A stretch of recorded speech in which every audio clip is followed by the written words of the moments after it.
Yeah. First, I just want to reiterate, it's as safe as sleeping.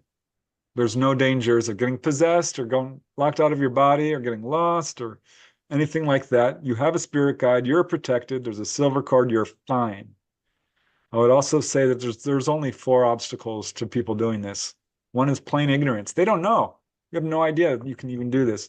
Another is fear. Fear can be a big barrier. Another would be laziness. Like you may know it, but you're not putting the steps forth. And another would be skepticism. I don't think I can do it. You can. Those are the four obstacles. That's the only thing preventing you from doing this. So it's all on you. And the steps are super easy.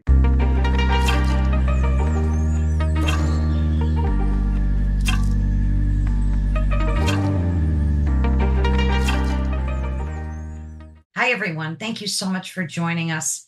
Today, again, we have Preston Dennett with us, and I'm always thrilled to be able to speak with him. He's a fountain of knowledge in so many areas.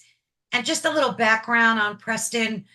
You have a very impressive background, of course. You are an investigator of UFOs and the paranormal. And I believe you've done this since 1986, correct? Right. You also are a field investigator from MUFON, a ghost hunter, a paranormal researcher, and the author of over 30 books now, right? That's right. Great. So, just for folks that may not know you, let's fill in the blanks with maybe some things that I left out that you think are essential for people to know about you, and then I'll get started on the questions. All right. I mean, one thing I do like to make a point of is I did enter this field as a skeptic. I was very scientifically minded, kind of a materialist even. Didn't believe in life after death, ghosts, UFOs, none of it. That all changed in 1986 when I heard a report on the news about a sighting and talked to my brother about his own sighting. And that's what got me kind of into this field, which branched out into the paranormal pretty darn quick because it's all connected. And it wasn't long after that that I started having my own experiences and had some prior to this, but I kind of like pushed it away or debunked it myself. I debunked my own experiences or tried to, explain them away. So yeah, my life took a left turn in the Twilight Zone at age 21. Unfortunate, I was pretty young. Yeah, that's a So, great way to put it. but yeah, five brothers and sisters. Most who thought I was, well, not most, at least a couple thought I was going off the deep end. But I taught them. They I'm learned soon sure enough. you did. That's great. Um, you've written so many books, and there's so many more that I want to talk to you about. But today, we're going to talk about your book called Out of Body Explorations, right? Yep. So exciting. When you first mentioned that you have had them for quite some time, I knew we had to share this information with folks. So let's start with your first OBE, which you state in your book began on October 14th of 1984 with a phone call, right? Right. Well, that's when this whole adventure really started to unravel, and it was the most devastating phone call of my life for sure. I was alone in the house, which is so unusual with, six kids in the family, and we've all got friends, but for some weird reason, I was alone. Got the call that my mom had passed of a massive heart attack at age 49. They didn't want to tell me. I'm 18 years old or so, 19 actually. And I'm like, listen, you have to tell me. I'm 19 years old. Tell me what's wrong. And got that news, which, as you can imagine, is absolutely tragic. And that's when weird events started to happen not long after. I mean, that morning I woke up in the best mood ever. I remember turning to my sister Valerie, like, gosh, I'm in such a good mood. She had died that morning. We didn't know it. She was out of town. So that was kind of weird. And it was 2 weeks later or so, we had a service for her at a friend's house. And we're all up there gathering, and my dad drives up, and I see my mom sitting in the front seat, front passenger seat. And I'm thinking, what's going on here? I've clearly lost my mind. I am seeing things. I'm hallucinating. But he drove right up next to me, and she's standing or sitting there in the seat. She has a very good posture. She's a very elegant woman. And she was standing in the, or sitting, sorry, in the way she would normally sit. Full color. I mean, I'm looking at her. But the problem is I've got people on either side of me, and they're not reacting. Because I'm looking at them, I'm like, are you not seeing this? And they weren't. So I didn't say anything. And I just thought, you know what? I am delirious with grief. This is what's happening here. I didn't think ghost or spirit. Now I do in hindsight. I'm pretty sure that she was there.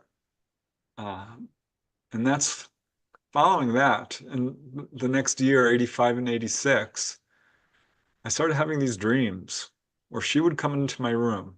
Now, I didn't know quite what was going on here either because I would wake up in bed when she walked into my room and she would smile and look at me and try to tell me that she was fine and that, I need to be okay because she's okay.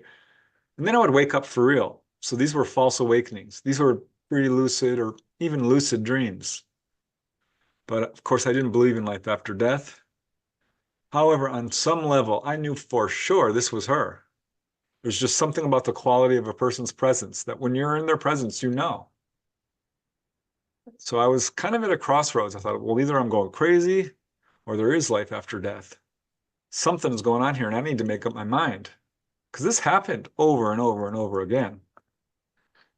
It hit us all really hard. But I have to say, I was hit particularly hard by her loss. I would, go to bed crying and wake up crying. Was absolutely depressed about this. It took me years, honestly. I mean, I wasn't getting over it, is what I'm trying to tell you. I was just having a real hard time with this. And that's when I started picking up books on dreams. Because I'm like, well, maybe some of these dream books can help me. They didn't really. A lot of these books are all about dream symbols. And so I wrote down every dream I've ever had. I started just doing firsthand field work on dreams. And I asked all my brothers and sisters, tell me every dream you've ever had. And all friends, I started really studying on dreams. And I learned a whole lot on just dreams. But then I found Robert Monroe's book. Thank you, Robert Monroe. His book saved my life, really. Journeys Out of the Body, I think it was called. He wrote Far Journeys and The Ultimate Journey as well. All highly recommended. But his book was all about his own experiences, going out of body, following a heart attack, and experimenting with sleep learning and anesthesia. He started having these astral projection experiences. And reading his book was very interesting because he was clearly honest, very sincere. It was a true adventure story. I thought, wow, this is amazing because he gave exercises on how to do it towards the end of his book. I thought, you know what? This sounds a little scary to me, but if you can actually do this yourself, and he said you could, it's worth trying. So as I had been trying to do, I lucid dreaming at this point with not a whole lot of success. Really no success, I should say. I read Stephen LaBerge's book, Lucid Dreaming, which I loved. I still have it. But I just wasn't getting there. And so I was doing his exercises, which we can get into if you want. But they're basically relaxation exercises, both mental and physical, visualizations, this sort of thing. I refined them to find out what works best for me after reading a bunch of other books and having my own experiences. So I started basically meditating each night for a good hour. I mean, I was gung-ho at this. And immediately, that first week, my dream recall doubled, tripled. I'm like, this is amazing. And started getting really vivid. And I remember, here, I'll give you an example, because a lot of these books, they just dive off into the deep end. Like, here, you're having out-of-body experiences. It's so easy. There's a process. And I wanted to lead the people through this. And I had this dream once. Well, what happened is actually I woke up in the middle of the night and I found myself lying on the kitchen floor. with my head stuck under the cabinet. And I woke up and I pulled my head out and I stood up. I thought, what the heck? How did I fall asleep on the kitchen floor? This is impossible. I was very tired and I could just barely make my way back into bed. And I threw myself into bed and boom, woke up. I thought, oh, I was not sleepwalking. That was an out of body experience. I just didn't quite snap to it. So that was a pre-OBE. But the first one came, it was so interesting because it wasn't at night actually, which is when I have most of my experiences, when I'm in bed and sleeping and so forth. I had laid down, it was the middle of the day, went into my room feeling a little depressed, laid down on my stomach, and immediately my body started buzzing like it was electrified. In fact, I thought I was being electrocuted. Now, Robert Monroe says, you want to relax to the point where you feel what's called the vibratory state, which is like a mild electric shock. Well, that's not what I felt. I felt, Carolyn, like I was being electrocuted to death, is what I thought. And I thought, honestly, I'd stuck my finger in the light socket next to my bed. So this is what's going on in my head. And I'm like, oh my God, this is horrible. What is going on? When pop, I flew out of my body, out of control, crossed the room, through the hallway, into the bathroom, assumed a vertical position, and looked in the mirror while I'm grabbing the counter, and there's nobody in the mirror. And that's when I knew right then and there, I'm out of body. There is life after death. This is real. Anybody can do it. This is amazing. And I got so emotional that I instantly got pulled back into my room. I'm now assuming a horizontal position, and there's some darn person in my room. I can see him, her, I don't know. It's a very shadowy, blurry figure, quite short. I'm 5'9¾". This person was probably 5 feet, if that. And I'm trying to get to them, and I can't do it because I pulled right over my body and I plump right back in, plunk. And I wake up and I'm like, oh my gosh, my mood went 180 degrees. I was so happy. I did it. I discovered a whole new world. I'm like, I'm going to do this again. Now, at this point, I'm still pretty young. I'm like, gosh, 21, 22. I'm going through this whole UFO thing. Already people think I'm crazy in my family. So I'm not really speaking about this to people at first, uh, because it was a lot for me to take, and I knew that they would not understand. I very quickly did, but I didn't tell anyone what happened. But I'm like, I'm going to try this again. And mind you, I'm going to college at this point, and I'm kind of working pretty much full time. So I don't have a whole lot of free time. I'm exhausted. Yeah. I'm, you know, thankfully I'm young, so I've got lots of energy, but I'm very busy at this point. And also, trying to do writing because I was trying to be a writer at a very young age as well. So I could only really do this on weekends. And what I would do is I'd sleep late on, Saturday and Sunday. And next weekend, same darn thing happened. Right? Exactly the same. It was the early morning, and I suddenly felt the vibrations and flew out, crossed the room into the bathroom, got excited, got pulled back in. Third time, I woke up in the middle of the night, very disoriented, standing next to my bed. I was so dizzy.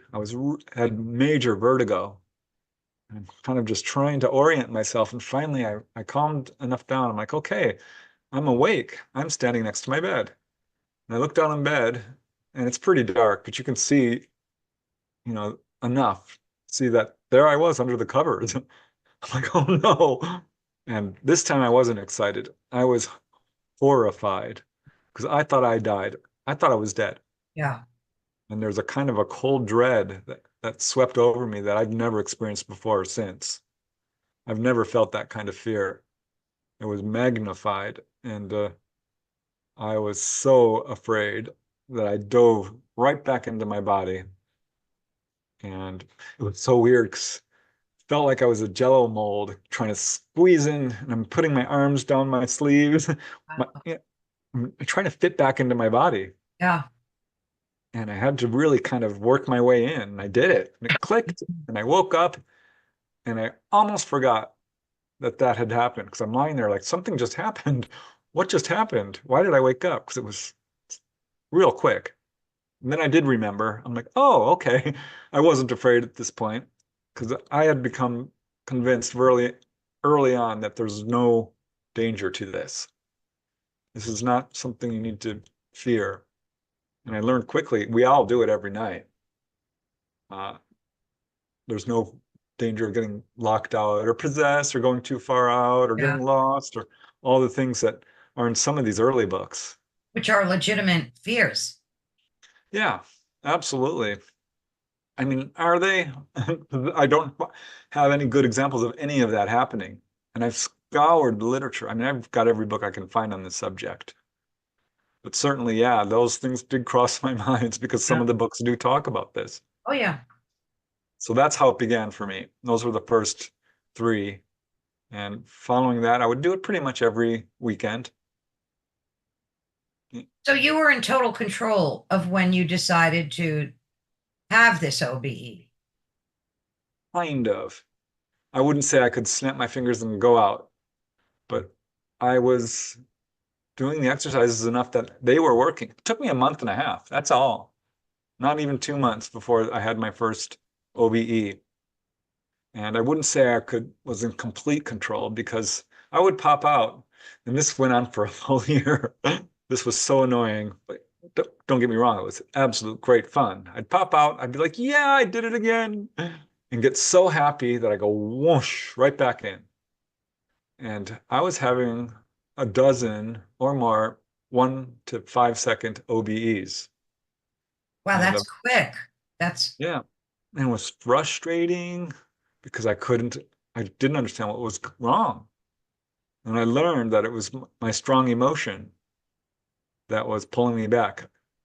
The astral body is also called the desire body or the emotional body. And you learn this when you pop out because your emotions come roaring at you. And for a lot of people, it's fear. It can be excitement.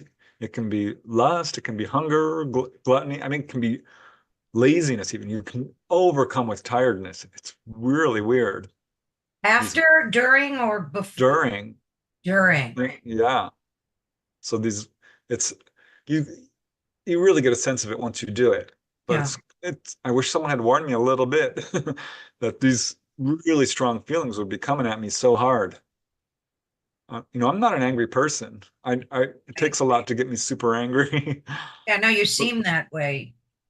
yeah, I mean, You have an for even whatever temperament. reason. Yeah.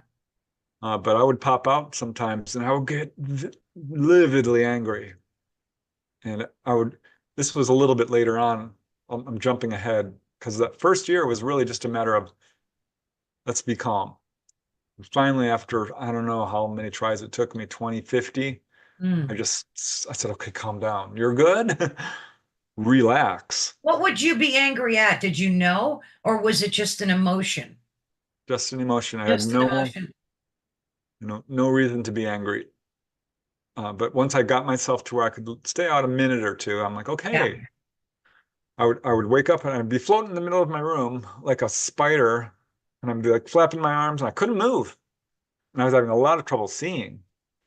So I had to master that, and I finally learned that it's willpower, it's attention, it's your I don't know how else to put it, but willpower that allows you to move. You intend to do it, and boom, I went across the room. I'm like, there we go. I figured it out. And it was so cool because you just zoom right across. Yeah. And then like, and I slept with my door closed, 6 kids. We all closed our doors at night and walked right through the door. It was so cool. Out into the living room, and everything is so different. I mean, it looks the same, but everything's slightly glowy, slightly ethereal looking, and really beautiful.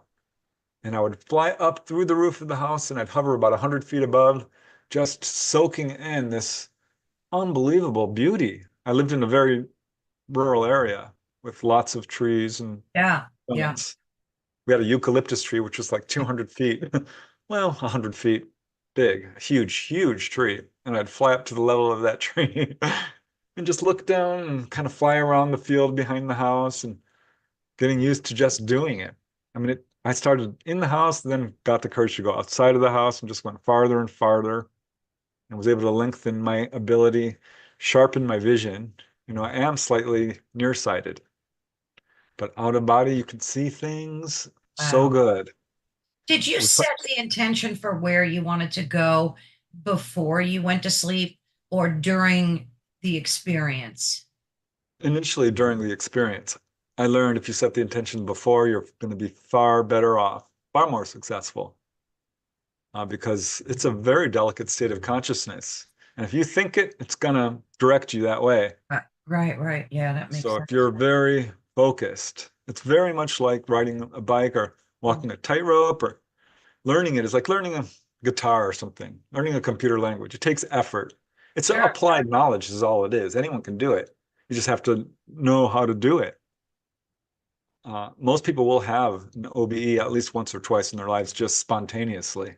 And not maybe know that they're having it or, Right. And if you're having flying dreams, that's yeah. probably Well, that OBEs. brings But me to my next question. What is the difference between a lucid dream and an out of body experience? And in your book, you go into detail, of course, but for our listeners, because yeah, I know I've had lucid dreams. I just had one the other night that was crazy. It felt so real. Like when I woke up, I had to think for a minute whether that was real or just a dream. And I know that those are like what I think are lucid dreams. Tell us more about what the differences are. well, most people when they're dreaming, it's there's different levels to dreaming. I'll just put a little groundwork here because the lowest level of dreaming is basically you're reliving events of that day. You might Mhm. have seen a movie and have a dream about it, or you're processing the information you received that day. And right next to that or above it, if you want to look at it that way, is you dream about your psychological state. Usually it's fears or desires. People are working through this. But right above that is lucid dreaming. And a lucid dream is when you become aware, awake in the dream state. And when I say awake, you're as awake as you are now. So you're absolutely like walking into a movie set, kind of into a Yeah. movie. And you are actually out of body when this is happening. Oh, is that But right? yes. But the only real difference is when you are having a lucid dream, the environment around you is created by your own thoughts. These are mental projections that you've made, and that's what you're perceiving. Whereas when you're astral projecting, you're perceiving an objective environment. Okay. Uh, but if you're having lucid dreams, you're out of body. You're probably on the up, beyond the what we would call the third dimension. Yeah. Um, They seem so real though. Like I dreamt, oh and yeah. it didn't last long, maybe 30 seconds, maybe less. And I dreamt that I was outside in front of my house and I was looking up at the sky and it was so blue, like a dark, when it just gets dark out and there's still that like light blue essence in the sky. And I saw these huge craft, UFOs, and they had brilliantly colored lights. And I saw the shapes and the detail. And when I looked up, I said, I've seen this before. Where have I seen this? And I was trying to figure out where I knew this. And then I woke up and I was like blown away. It felt so legit. Is that a lucid dream? So they're this close to each other. Yeah. I've had some OBEs and I'm like, is this a lucid dream? I've had lucid dreams like, is this an OBE? It's not Right. always easy because they're basically the same thing. There's a lot of discussion about this in the field. Some are like, well, it's a lesser form of an OBE. And some are like, no, it's actually superior. I'm like, well, they're essentially the same thing. But what if you're in a lucid dream state, what you can do is a few things to see. You can say all illusion end. And what will happen is like things might start disappearing and you'll find yourself floating in your room instead of the environment that you Oh, were I like that. perceiving. Mm. Or you can walk through a wall that can push you right into an OBE. You can start spinning in place, and that will cause the illusion around you to dissolve. or it might not. You might find yourself actually out of body. And yeah, it's absolutely real. A lucid dream looks more real than reality. Hmm. And people need to understand that dreams are not ephemeral. I mean, yes, they are, but they're real. They're 100% real. It's a real experience. So don't call it, oh, it's just a dream is not there. It's because it's a reality. It is Is an it a absolute reality that reality. you're actually experiencing, like as if it were real life? You're just not in your body when it's happening? Yeah, yeah. You can have a dream and leave it and go back to it. I've Yes, had, I've had that. yeah. So That's crazy. these are, I'm just trying to make the point that, a dream needs to be paid attention to because once you start having these experiences, you go up to the next level beyond lucid dreaming, which is precognitive dreaming. And you are visiting prob I don't know exactly how to put this, but you'll see future events that come true. Precognition. You will dream events and they will happen. And it's so amazing because you'll be walking around and suddenly, when you become lucid in the dream state, everything sparkles and becomes super vivid and suddenly you're in it. You're like, oh my gosh, I'm lucid, I'm out of body. This is amazing. And you'll be walking along during the day physically when suddenly that same feeling starts to come over you. This is how it happened for me. The air would almost sparkle and be like, oh my gosh, I recognize this. I know what's going to happen. I know what's going to happen. And you'd walk, it's like walking into a dream, but you're awake. I call it waking lucidity Yeah, because yeah. it's almost an enlightenment feeling. Mhm. You do know what's going to happen, and it's so cool. It's just another thing people can expect, which, wasn't really written about a whole lot in these books that I was getting. But yeah, after I started to get good at this, I could control it better.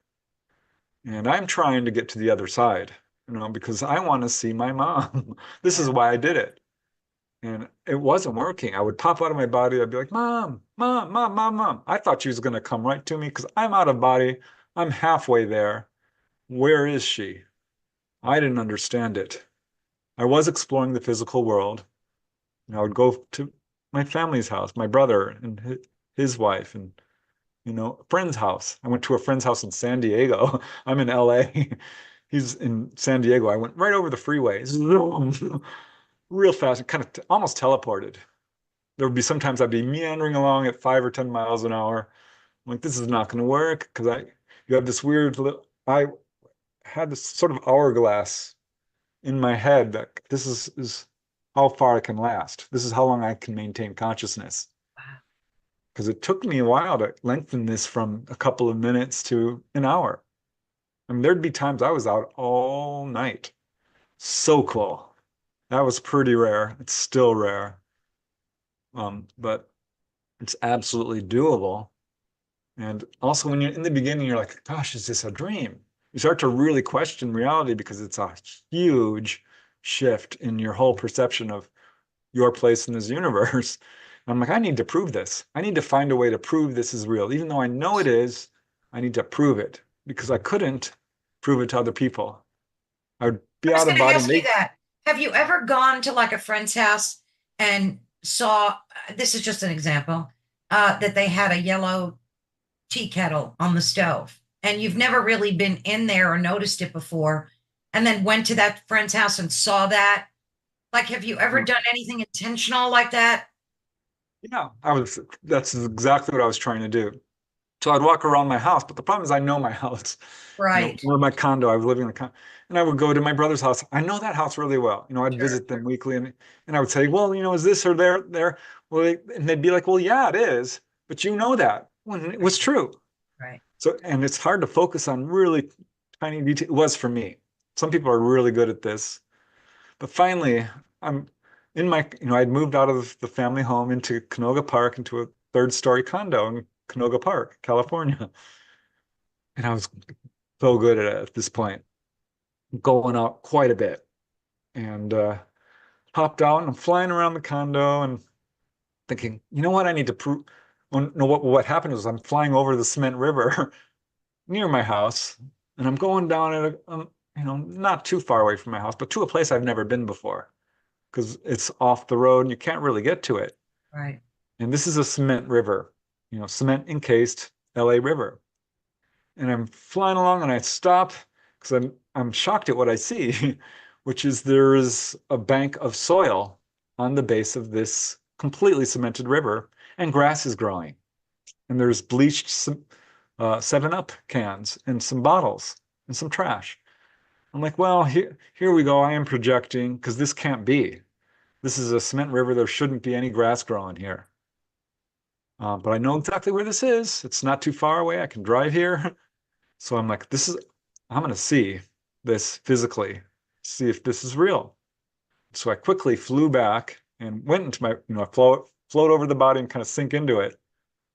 And woke up and instantly wrote it down because it can zip away like a dream. It's very hard to remember. This is a big problem with beginners.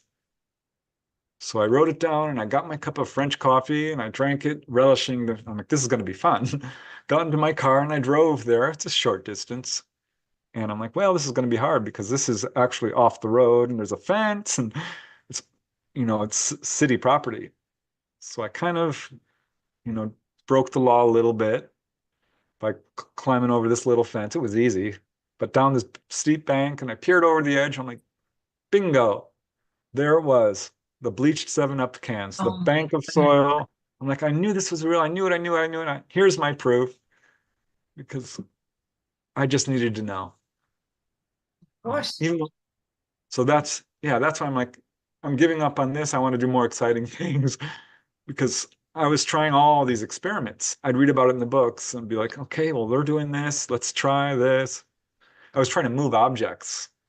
I would like set up a pencil on its end on my coffee table and I go out of body and I'd go up to it and I'd try to push the darn pencil over. Never could. Can that be done? Oh yeah. Yeah. So there are people who can absolutely do this. I still have not been able to do it.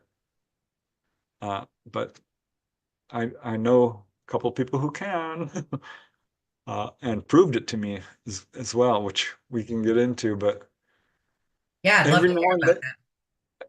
every now and then, my mom would suddenly appear. I'd go out into the living room. I'd be like, "Mom, oh my God," run up and hug her. And you can only imagine the reunion, because when you lose someone you love, it's almost impossible to get over. You never fully Oh, do, absolutely. right? Pet or child or parent or Yeah. brother or sister or friend, doesn't Oh, I matter. just lost my husband 3 years ago, so I'm still, deep in grievings, so I know Yeah. exactly what you mean. I mean, my mom died in 84 and I still have days, Yeah, absolutely. But there she was, and I'm like, oh my gosh. And I'd hug her, and a couple of times we'd sit down on the couch and have conversations, which I mostly didn't remember, other than it was about what I was doing and the family and school and such. But this wasn't enough for me because I wanted to be controlled. I wanted to go where she was. I know how I'm doing. I want to know how she's doing. Weren't you afraid that that would mean death for you? No, No, you never no, had that concern. I've never had fear out of body. I learned very early on that you're not physical. It's as safe as sleeping. You have a silver cord. It pulls you back instantly.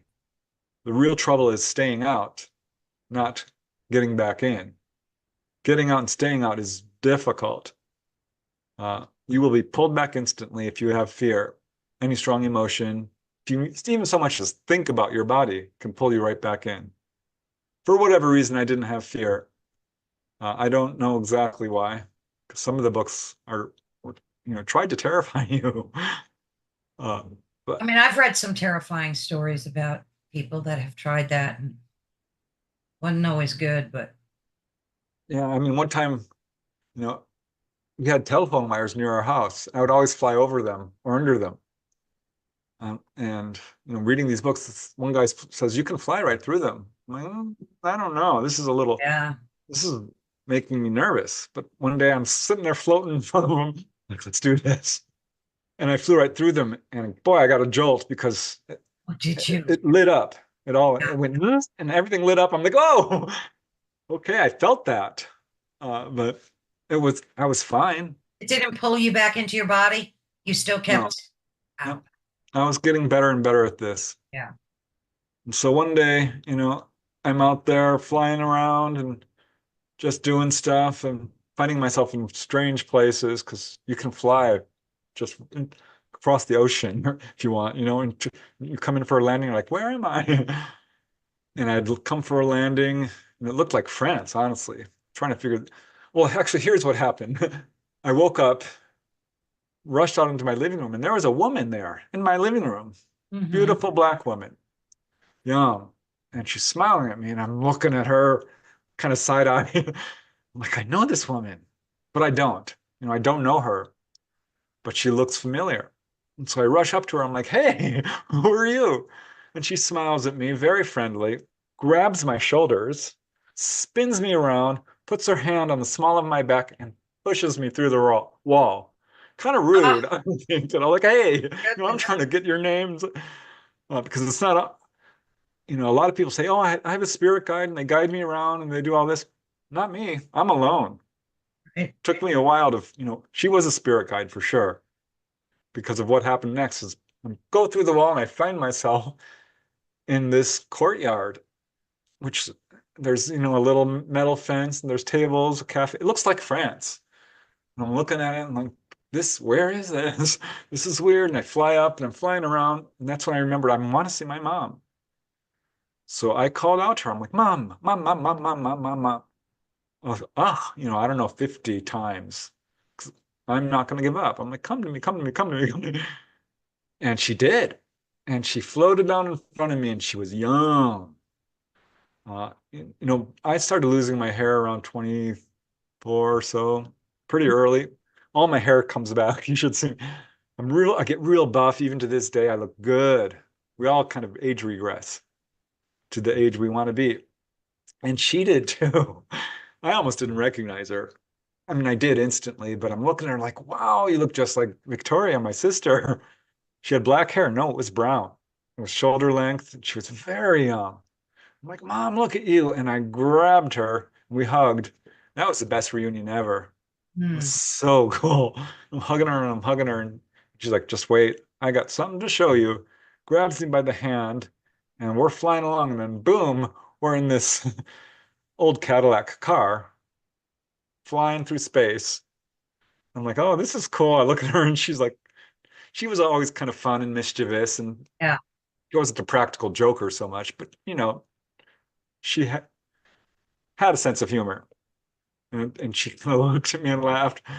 And we passed through this weird environment, which was just stony hills. And then, boom, we pop out into what I now know are what I would call the heavenly realms. If you were a fundamentalist Christian, this is heaven. I'm not religious. I call it the garden realms. It's absolutely gorgeous. This is where we go when we pass on. And there's trees and there's flowers and there's fields and there's brooks and little pathways and benches and the air is sparkling and you are embraced in love. There's this divine light. There's no shadows there. Not a shadow because everything is self-illuminated. And I cannot express how beautiful it is, but it is. And the greens, the blues, like you were talking, seeing that blue sky, remember how blue? It's Oh, like yeah. that. It's like everything is like electric. And of course, this car is gone, and we're just floating above this field. And she takes me by the hand to the edge of this forest, and we plop down in this meadow. And I'm like, "This is amazing, Mom." She's like, "Yeah, it is." This was not words. She's very telepathic. I knew instantly what she was thinking, and she knew instantly what I was thinking. So there were no words. If she had an idea, I knew it. And she's like, let's go to that river, or really a creek. And it was a couple hundred yards away. So we rise up and she flies me to the river.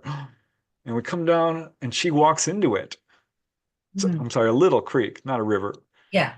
And and I'm like, what are you doing? She's like, come in, come in. I'm like, okay. And I walk in and it's so cool, Carol Ann. The water was so cool and silky. It's different. And I'd pick the hand out and it would be dry. I'd put it back in. It's wet. Feels wet. But the water has a different quality to it that's hard to describe. It's very silky and smooth. And just I don't know how to put it. It's different. and she takes a piece of algae and she throws it at me. Like, Mom, what are you doing? And she does it again. I'm like, fine, game's on. And so we kind of, splashed water at each other. And, she's my mom. I'm respectful. She was Right. going all at it and threw it right in my face. Like, Mom, really? I pulled it off and I'm clean. And so this is what she was trying to tell me. She's like, look, you don't Right. have to worry. And we got out and I was totally dry and I was so amazed. And she's like, you haven't seen anything yet. Watch, follow me. And this time we just went side by side, flying, and we hit this veil between the worlds. I don't know how else to put it, but it was like another dimension, a higher dimension. And it was kind of like diving into a pool. Yeah. Suddenly you're out in the air and it's thin, and then you're diving into the water and it's a little bit more energetic, more light. That's the best way I can put it, more energy. And boom, we were in this crystal realm. It's a real place. I've read about this since then. This was my first experience with it, but it was all crystals and it was so beautiful.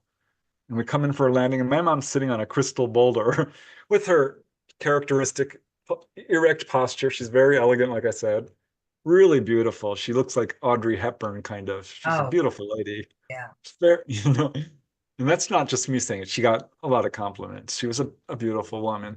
And she's sitting there all elegant and looking at me smiling. She had a great smile. And I am, of course, completely dumbfounded. I'm losing my mind because I'm looking around and my vision went from being a centralized focus, which is, out like that, to 360 degrees. And that was disorienting for just a second. And she's watching me play with this because I did. Because you can zoom in and this crystals realm, there's crystal mountains, it's a crystal plane, it's crystal hills, like quartz crystal and rose quartz, and it's mostly white, but slight pinks and yellows and such. And my vision focuses about 2 miles away, and I can see the tiny little pebbles. And I zoom back. I'm like, wow, this is so cool. And she's looking at me. She's up above me a little bit on this boulder, and I'm standing next to her, kind of looking up at her, and she points to the ground. And I look down, and she turns it bright orange with her finger. She's like, look, and there's this orange patch, bright orange, about a foot wide. And I'm looking at it, and I look up at her, and she says, eat it. Pull down, scoop some up and put it in your mouth. I'm like, no, what? Did I hear you? She's like, yes, go ahead, do it. It's okay, I promise, try it. I'm like, okay. So I went down and I scooped it up, and it's like sand. It's like crystal sand. And I put it in my mouth. And I don't know if you ever had Pop Rock candy, Oh, where it yeah. goes chung, chung, chung, chung, chung. Right. Right. That's what it did. It started sizzling and popping in my mouth, and it tasted orange, like orange juice, but 10 times more orangey than any candy or orange juice you've ever had. It was like a astral orange. I don't know how, this is again, words fail me Yeah. on but I'm like, wow, oh my God. Oh, and I'm like, full trick, Mom, that's amazing. She's like, she was laughing and just smiling and having so much fun at my own astonishment. And then we went back to this garden realm and we sat down on a bench and we talked for 20 minutes. And she's like really proud of me that I made it this far, that I've done what I've been able to do, with this OBEs, with this astral projection. And that's basically what we talked about. And I started to feel that pull that you get when you know your time is up. And I'm like, oh, shoot, because I want to stay there. It's the kind of place you would gladly stay. Sure. Uh, but I started to feel an actual physical pull on my body. And she says, look up in the sky. And she spelled out in white, fluffy clouds, I love you, I love you, I love you. Oh, I'm like, Mom, wow. She could manipulate the environment really well. I've since learned how to do that myself. Anyone can. It's super easy. You just think it. And then this tunnel opens up like right behind me to my right. And I look, I'm like, well, there we go. And whoosh, I'm flying down it. It's the near-death tunnel that so many people describe, a tunnel of light. And took a long time to get back to my body. In fact, I stopped a couple of times and wrote down the experience on a dream journal. This was, I keep a dream journal in the physical world so I could write all this down.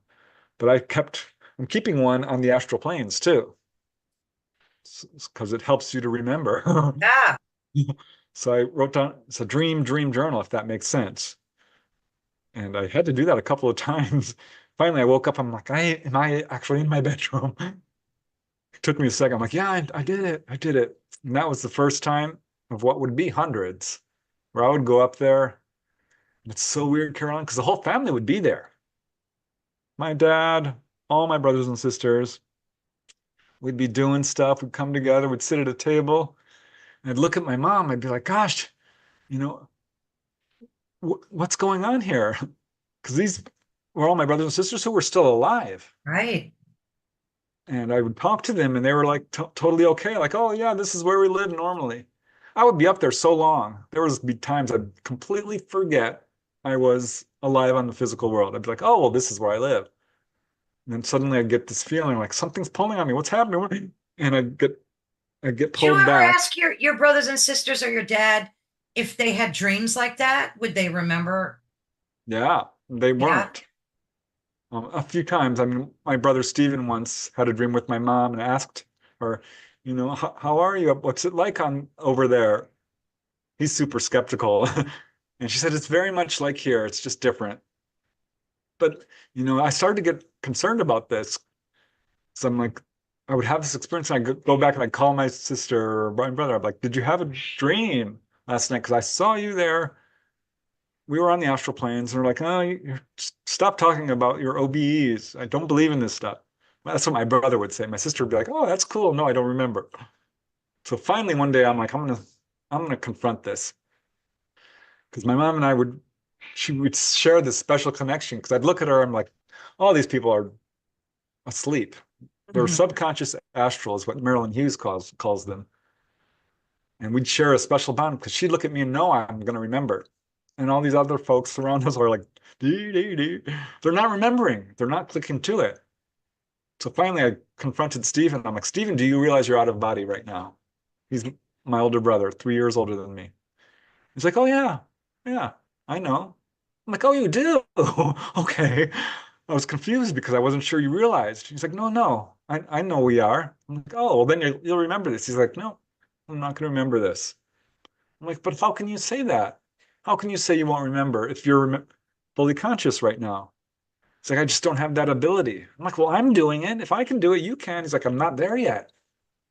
And I started to get angry with him. I'm like, well, of course you can. Just all you have to do is try. And he's like, listen, stop it. And I'm like, no, no, you need to. He's like, stop trying to push me. I'm like, fine. He just wasn't ready. I guess. Yeah. I called him up and he's like, no, I didn't have any dreams last night. Oh, I'm like, oh God. And so I tried it with Victoria. And I'm like, Victoria, do you realize you're out of body? This was another occasion. mm, She's like, oh yeah, I call it the in-between place. I'm like, oh, you do? Okay, that's interesting. So she had even a little bit more awareness of what's going on. And I'm like, okay, well, will you remember this? She's like, no, I'm not able to remember it. I'm like, okay, here we go again. How do you know this? She's like, I just know I'm not going to remember. I'm not there yet. I'm like, can I try something to make you remember? And she says, sure. And at this point, I was experimenting with creating things. Because you go to the other side and you can create trees and flowers. And wow. I would create my house. I'd create a forest. You can actually create stuff. It's so cool. And so I took her aside. I'm like, okay, look up in the sky. And I created a UFO. Ah, 'Cause, I'm all about flying saucers. And I did. It was super shiny silver. And it had colored lights all around it. And it was gorgeous. I did a good job. If I may say so myself. And she's looking up at it and she's like, wow, that's amazing. I'm like, yeah, whoa, look at that. So do you think you'll remember that? And she's like, I think I might. No, did not didn't remember. remember it. So after a couple of attempts at that, I'm like, well, fine. I'd go out of body and I'd go to their house because it was often early morning and sometimes they'd be awake. Or I could do it in the afternoon and they would be awake. And I'd walk around in front of them. I'm like, hello, hello, hello, hello. Nothing, Nothing. they could not see me. It was really weird, and somewhat frustrating. But yeah, sometimes I'd pop over to the other side. This is early on. And like I said, it's the desire body, right? It's the emotional body. And I would become overcome with one emotion or another. And when it was anger, I would create uh, a scene, a Mhm. place. Often it'd be grocery stores. This is a weird thing that kept happening with me. I'm like, why am I finding myself in grocery stores? This happens to other people too. This is a thing. I read with delight several other books where, you might find yourself in a grocery store. So weird.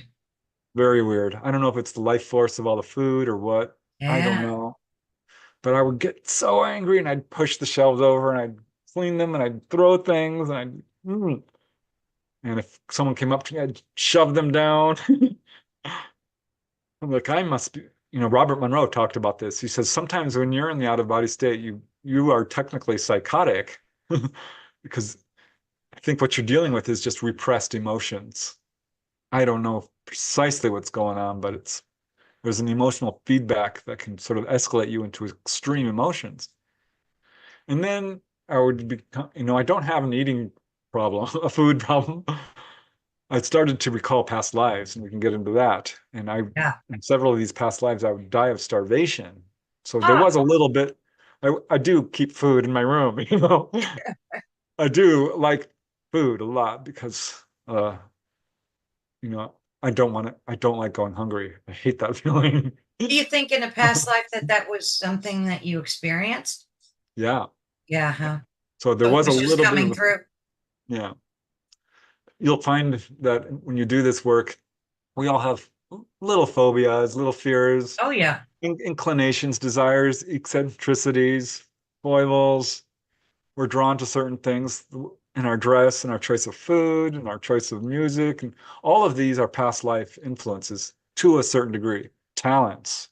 You might be really good at something because more than likely you were doing this in a prior life. But at any rate, I'll go to the other side, and this is the place where people are lucid dreaming and you're creating stuff, which is kind of a level. I don't have this mapped out, right? But there is a place. Uh, and I would create all this stuff and I'd create this feast of food. And it was always the same things. I have certain foods that I like. It would always be sour cream and onion potato chips, Oh, I like them too. Neapolitan ice cream, chicken nuggets, and brownies, and a glass Oh, of good orange juice. stuff. Yeah, I loved them. And I would gorge.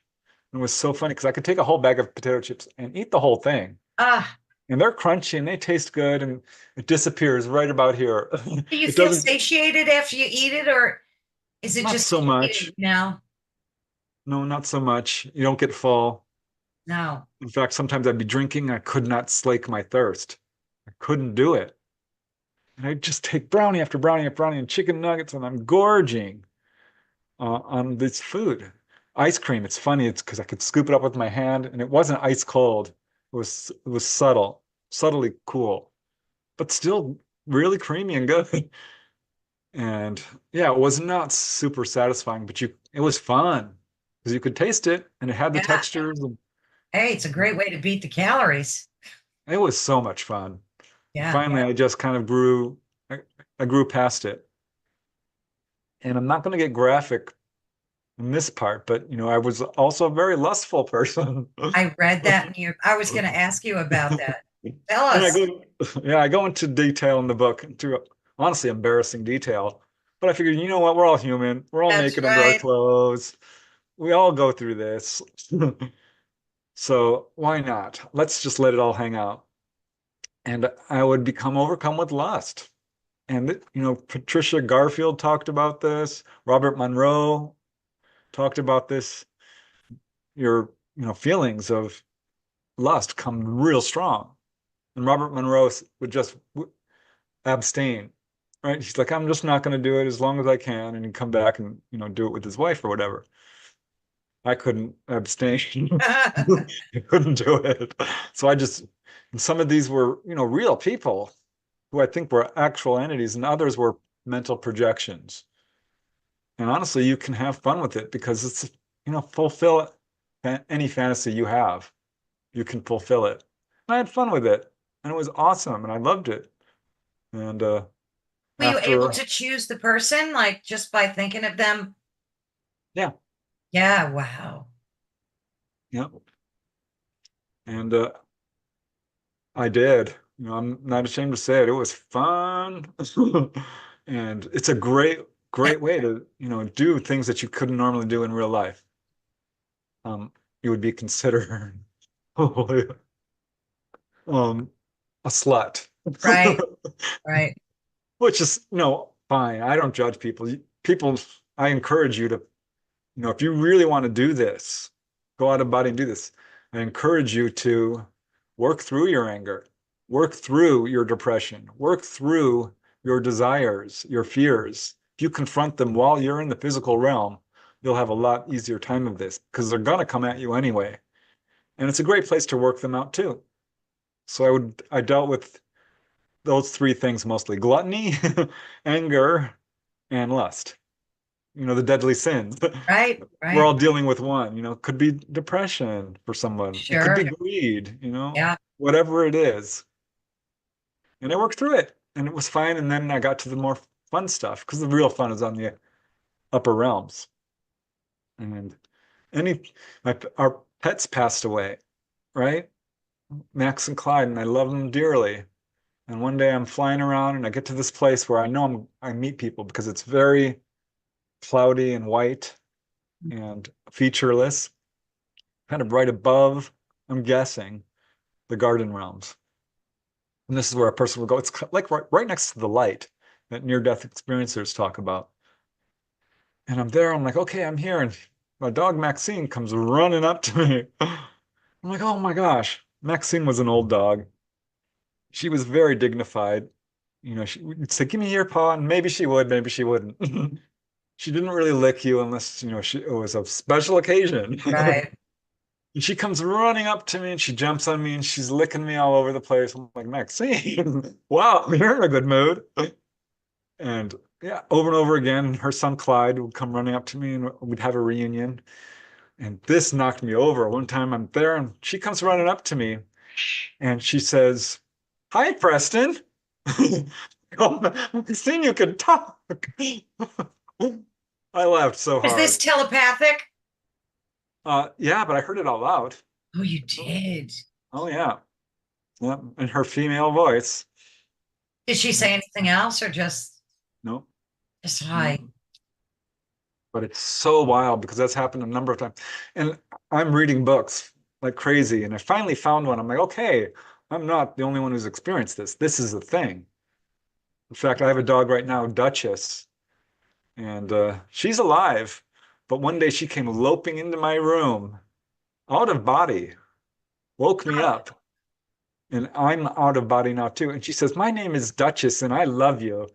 I'm like, Duchess. She's a smart dog. It was so funny to hear a dog talk. It's Yeah, wild. You I don't wish my expect dog it. would talk to me. I mean, I think they communicate, and like I swear I communicate with him telepathically. I do it now. I know I do. I think all Yeah. animals have that ability to do that anyway, but Yeah, there's been studies. Dogs know when yeah. their owners are coming home. Oh yeah. And I experimented with Duchess. I'm like, just come, think. And she came. Oh This yeah. and sometimes I'll really secretly put out food very quietly. She's in the other room. She can't smell it, but she comes running. Yeah, It's they know. funny. They know. Yeah. So what not that I want to be negative, but what is the scariest thing that happened to you during an OBE? Like something other than what you've mentioned, some things, but was there a Yeah. particular event or Oh, creature or sure. entity that you didn't know what it was and it frightened you? There's been a couple of, it's overwhelmingly positive, I will say. but there are some things that you have to uh, that were fearful, sure. Like one time I'm trying to go see the Titanic. To go back in time, I want to see the Titanic. I've got books on it. I'm all about shipwrecks. I know why now, past lives.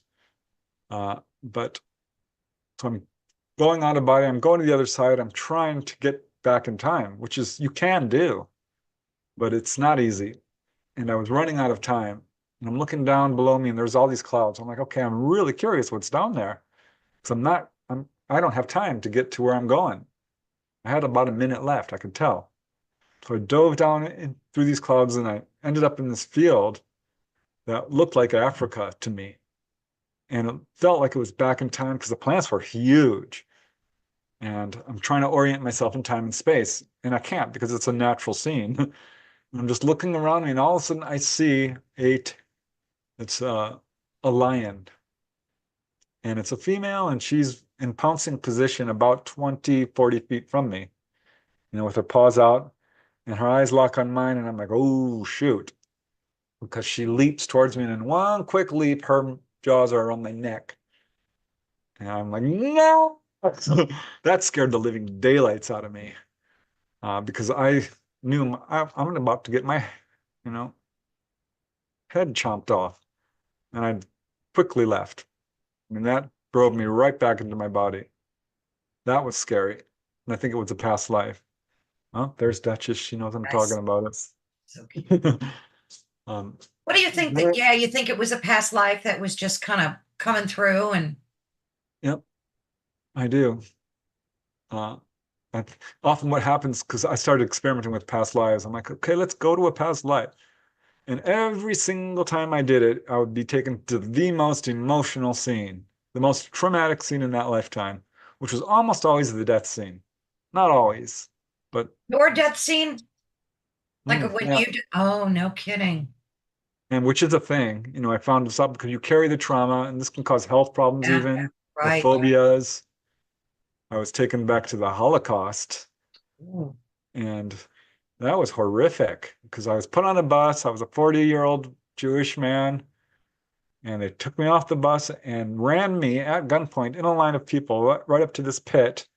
And we had to stand there with people with guns around us. And one by one, we walk up to the pit and they'd shoot us in the back of the head, and we go. Oh, do you feel the pain of that, or is it just the emotion? Just the emotion. I didn't feel the pain. And I couldn't get out. I don't know why. I just didn't get out of it because I knew what was going to happen. And sure enough, it did. And as soon as that bullet hit the back of my head, I woke up. Another time, I'm like, take me to a past life. I was on the front porch of this is a very early one. I was still in my house in Topanga Canyon, living with my parents and family. I'm like, take me to a past life. And suddenly this screen, like a movie screen, swept towards me at an angle and encased me and swept me up into this scene. And I'm a woman who's about to be raped and murdered. Oh, jeez. And this guy's coming towards me. I'm like, no, I'm not doing this because I know what's going to happen. And so I did my little trick to get back into my body, which is opening and closing my eyes and wiggling my hands and fingers, or my Oh, fingers that and snatched toes. you back. Yep. So I just didn't want to relive it.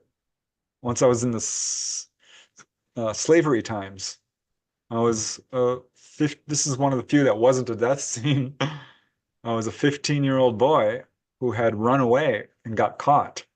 And they locked me in this room of this southern mansion. Mind you, I lived in a hut with no floor. I mean, they barely fed you. It was a one-room dirt floor, and I was the oldest. There was four kids below me and my mom. Mm. And I'm finding myself in this house, and I'm just marveling at the furniture because there was red leather with the little brass inserts, and I saw the mahogany wood paneling, and all this just, I couldn't believe what I was seeing because I had never seen wealth and luxury of this ever. And it's a tiny little salon type room, a smoking room or something, very small. So I tested the door to see if I can get out. And to my shock, they hadn't locked it. So I opened it, and there was a window and two hallways going, a hallway going on either side. So I crept out and I chose to go left. because I could see the front door. And so I'm creeping towards the archway there. And I quickly look to my left to see if anyone's seeing me. And Mhm. there's an old white woman sitting in her rocking chair, a grandma type figure. And my heart sinks because I'm busted. I'm caught. And I could not believe what she did.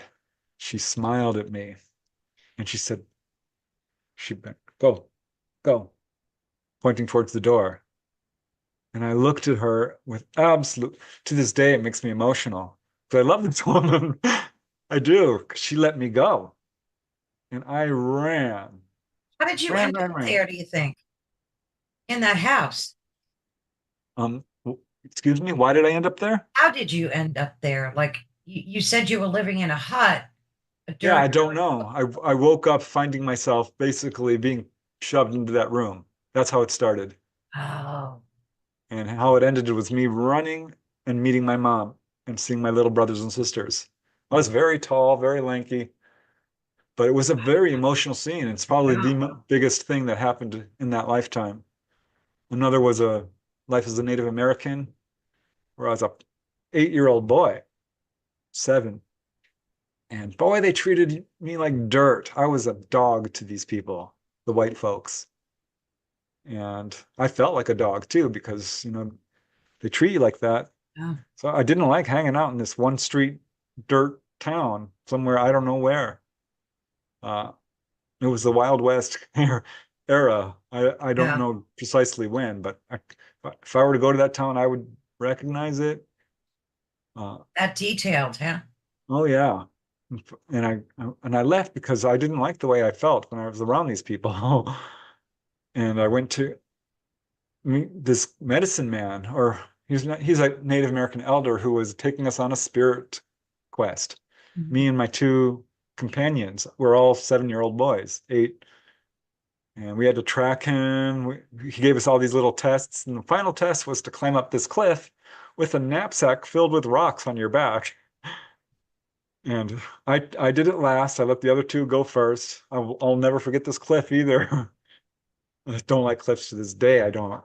Uh, who does? But Yeah. at any rate, I did it. And I was so proud and I love this man. Oh man, there's a lot of emotion in all of these scenes. So yeah, How you can many work through past lives. how many past lives have you experienced when you were doing an out of body? Like roughly how many? Oh, and in great detail, but you get glimpses of it and feelings, and it's always coming to you. I remember the first time it happened, I was probably 7 years old, and we had left Illinois and we're driving in a camper across the country, and we were driving by this used car lot, which they have those triangular flags that flap in the wind. They string them up. Yep. And I'm looking at them and I got this really peculiar feeling. Like I've seen this before and it didn't look quite like this.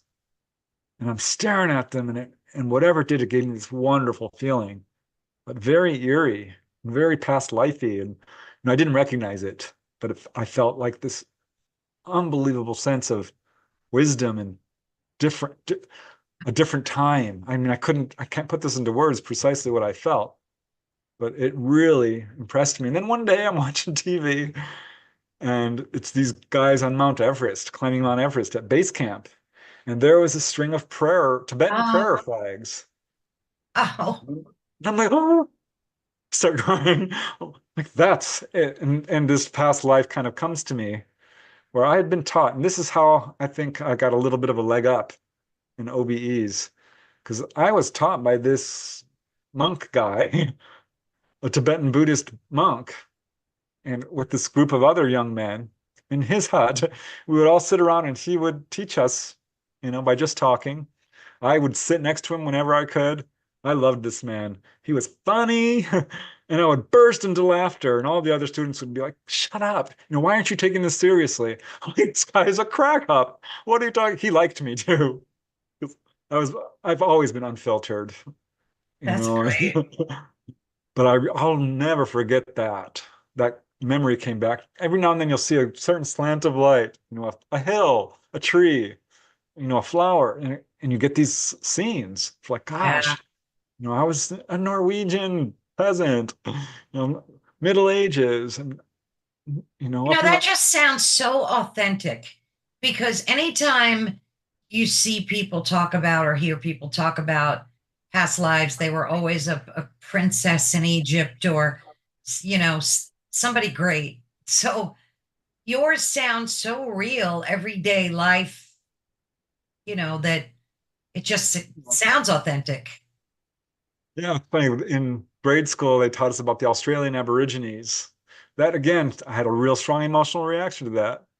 They taught us, some Japanese, how to count to 10 and Domo Yeah, yeah. arigato and a Japanese song. I started to feel that too. I'm like, not really realizing. Uh, Once I was watching Amazing Race, that show where they're Yeah. taking the world, and they took all the contestants to Mongolia and had them build up a yurt. And I was crying again, Oh, losing you my felt that mind. connection. I'm like, oh my gosh, the way they're dancing, the clothes, the food. I'm like, oh my gosh, this is tearing me to pieces. Uh, and it all kind of made sense once when I heard about the Akashic Library. That was one question. I tell folks what that is and what you experienced. Yeah, now I'd read it. My MO has always been, let's read these books and they're having all these experiences. And if they're having it, so can I. And people would talk about visiting the Akashic Library. I'm like, what the heck is the Akashic Library? And this is a place, the Akashic Plane, Akashic Library, which is, there's, according to some definitions, there's the physical realm, the etheric realm, your aura, the astral realm, which is basically where we go when we die, and there's the lower hellish realms, which I've experienced, by the way. Oof. And goes up from there to like the Buddhic or the mental plane, the Buddhic plane, the causal, they've got their names for it. I don't know. I'm just in the Akashic plane, right? And then like the Atmic, the highest. This is Eastern religion, right?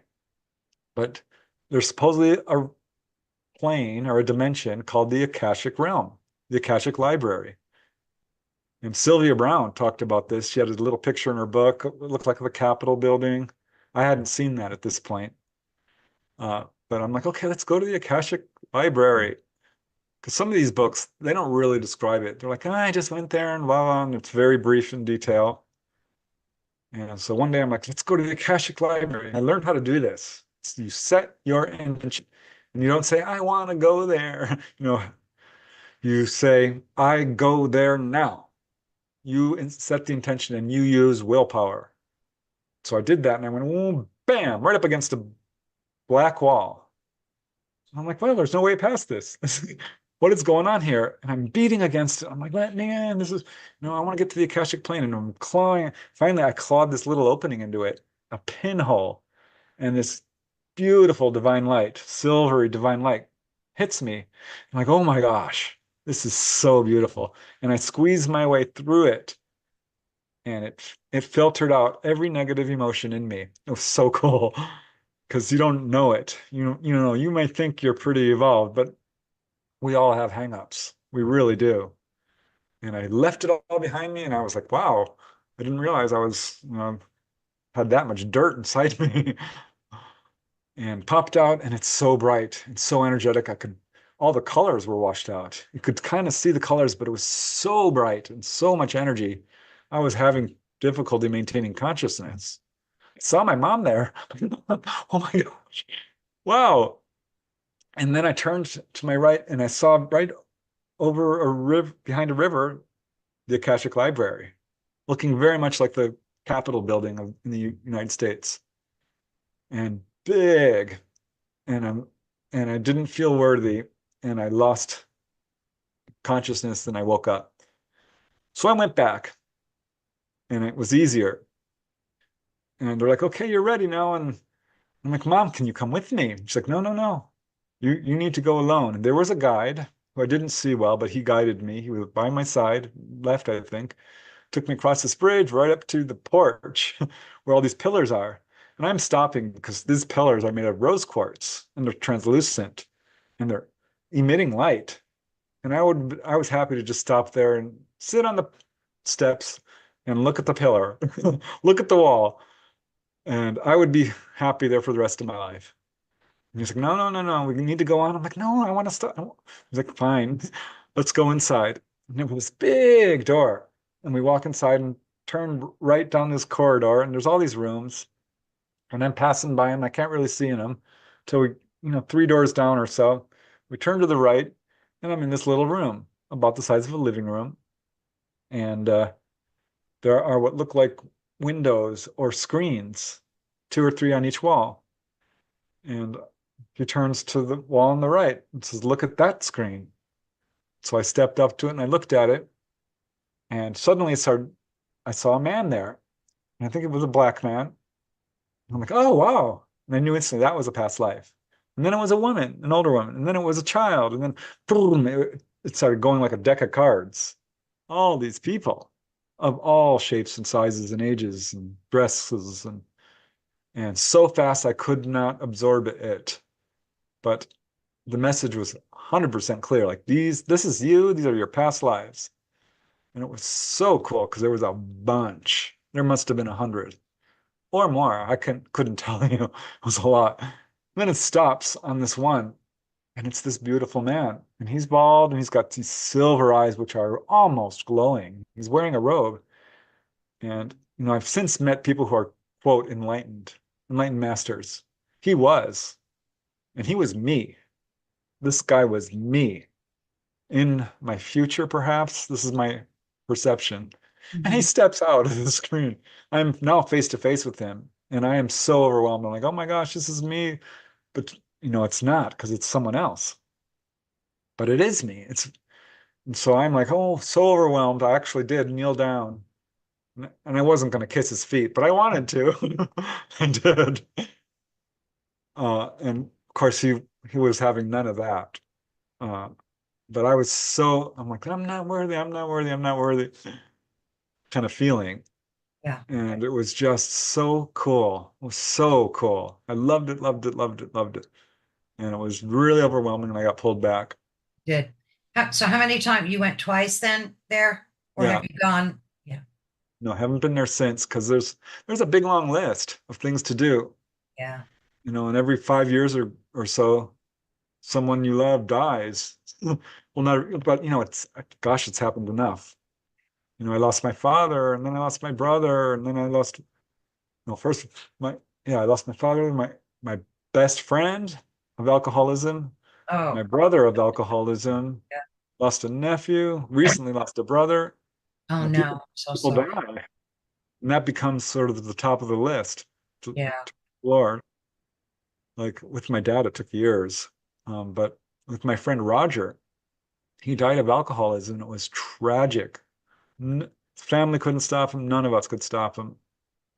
And he just wanted to drink, and he knew he was going to die because he was spiraling down very quickly. yeah. Went from being such a, fairly wealthy man working at Rocketdyne, Wow. analyzing data and swimming with the astronauts to build the space station. And he was very accomplished, a lot of money, very, very healthy guy, funny. He had a full deck to play with, but got caught by this gauntlet of drugs and alcohol that we all, I think, go through at some point. Did they put him in rehabs and stuff, and he still? Well, sure did. He had considerable wealth and lost all of it. Lost his job. Got, his family was finally done with him. And even I kind of couldn't do it anymore. Yeah. And that's when he died. Uh, so I thought, you know what? I'm going to see him. I know I am. It's just a matter of time. And it was 2 weeks after he died that I was drawn to him. And he was in the hellish realms, one of the lowest realms I've been to. What's it like there? Um, where he was, it's different in different places. He was in a place of complete blackness. Oh no. There was nothing there but dark black. And he was screaming his butt off in terror and anger and sadness and despair. They don't And stay there forever, do they? no, no, you can stay there a long time if you don't, you know, start clicking to awareness or asking for help, or at some point, it's up to you. It's each person. Your hell is your own making. It's not God doing it, it's you. This is what I've learned because I explored this extensively recently. And so I'm there, I'm in front of him, and he sees me and he's like, I'm not ready for this. I'm not ready. I'm not ready. I'm not ready. You know, and he's like, help, help, help. I'm like, oh my God, my heart. I'm like, Roger, you're going to be okay. I'm going to help you. I didn't know Oh, what to do. I had not had a whole lot of experiences rescuing lost souls. I yeah. since, because I learned how to do it, Oh, no kidding. but I got pulled back into my body and I woke up crying. I'm like, well, this is not good. Poor Roger. My best friend is not okay. And so I called, my family. His My older brother was really his best friend, but I kind of stole him and made him my best friend. And I'm like, Steven, we need to pray for Roger and all his other friends. And he's not okay. Just send him some love. So I would sit down and I prayed. You know, prayer does work. There's some studies that Oh, yeah. show people actually who are prayed for recover in the hospital more quickly. And there's some really interesting research on this. So I, with a couple of weeks or a month later, I'm flying, I'm out of body and I'm flying around in one of the lower realms, and it's up right above this one, and it's very urban. It's like LA on a bad day. There's streets, Yeah. there's buildings. It's very urban. There are some trees, but not a whole lot. There's lots of shadows and darkness and people Yeah. kind of wandering around Mm. uh, who are not quite clicking to it. And I saw him. He was behind this barrier. It's interesting because a lot of near-death experiences describe coming to a barrier and they can't cross it. Right, right. And I couldn't.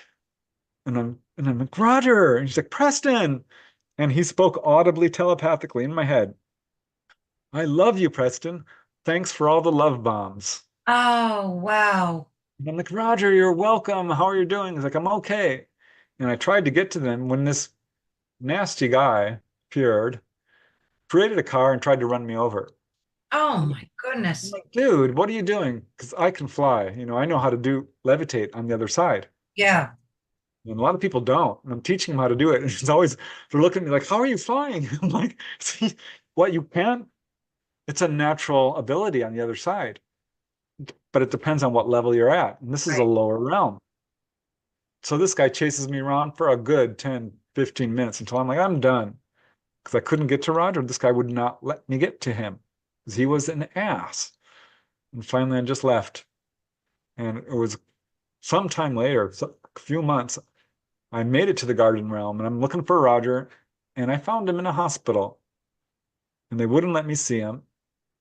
I saw the room and he was in the room and he was lying in bed. And they're like, no, he's actually recovering right now. He's fine. We're watching over him. He's gonna be just fine. And I was so relieved. And that's the last I've ever seen him.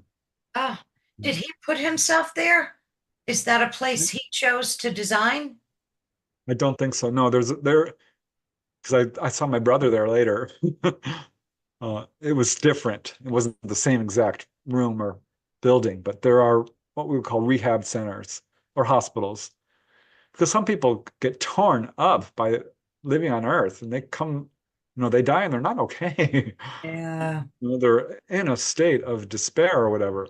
Yeah. So this is like a healing place for them, or Yeah, it was that's absolutely a kind of rehab center. comforting, you know? Yeah, it was great. And so that was my experience with Roger. And anytime someone dies, I've had, that whole journey, like, where are they? Right, right. Um, like with my dad, I couldn't find him for the longest time. And finally, I just said, you know what? Putting the top of my Yeah, list, I yeah, need to know. Because my dad would get angry when we were young kids for no good reason. And it would emotionally abusive. I'm just yeah. going to say it. And a few other issues that weren't all right. Not going to bash him because he was a great father. Yeah, Very, no one's perfect. I mean, no. He was raised by a single parent, a very abusive alcoholic father who left. So he had no role model whatsoever. And his mom was kind of, she was a tough lady as yeah. well. So he did really well. Very generous, wonderful man, and really got over his anger once my mom passed on. But, did cause some damage. So this is relevant because I think this was the problem. Because finally I find where he is. And there's this realm that's above that sort of really urban realm, which is like a mall or a hotel, is the best way I can put it. And this is where a lot of people will go who aren't quite ready for the garden realm. And it's, depending on what level you're at, it can be a dirty, shabby mall, crowded with tables and very much like a mall. I don't know how else to put it. And people are wandering around there and they know they're dead for the most part, but they can't fly. They're not quite working through their issues yet. And above that is a place where there's very nice hotels and marble floors and paintings and fountains and stairs and vaulted ceilings. And it's quite bright and beautiful. And I ended up in a place like that. I'm like, oh my gosh, he's here. I can feel it. Because you start getting real strong intuition when you do this. Sure. And I'm like, okay, he's around here. And I went up the staircase. I'm like, excuse me, my name's Preston. Do you know a James Dennett? To all these people, I'm like, no, don't know him. And I'm walking around and no one knew who he was or where he was. And I come around the corner. I'm like, I can feel him now. I know he's around this corner. And there he is.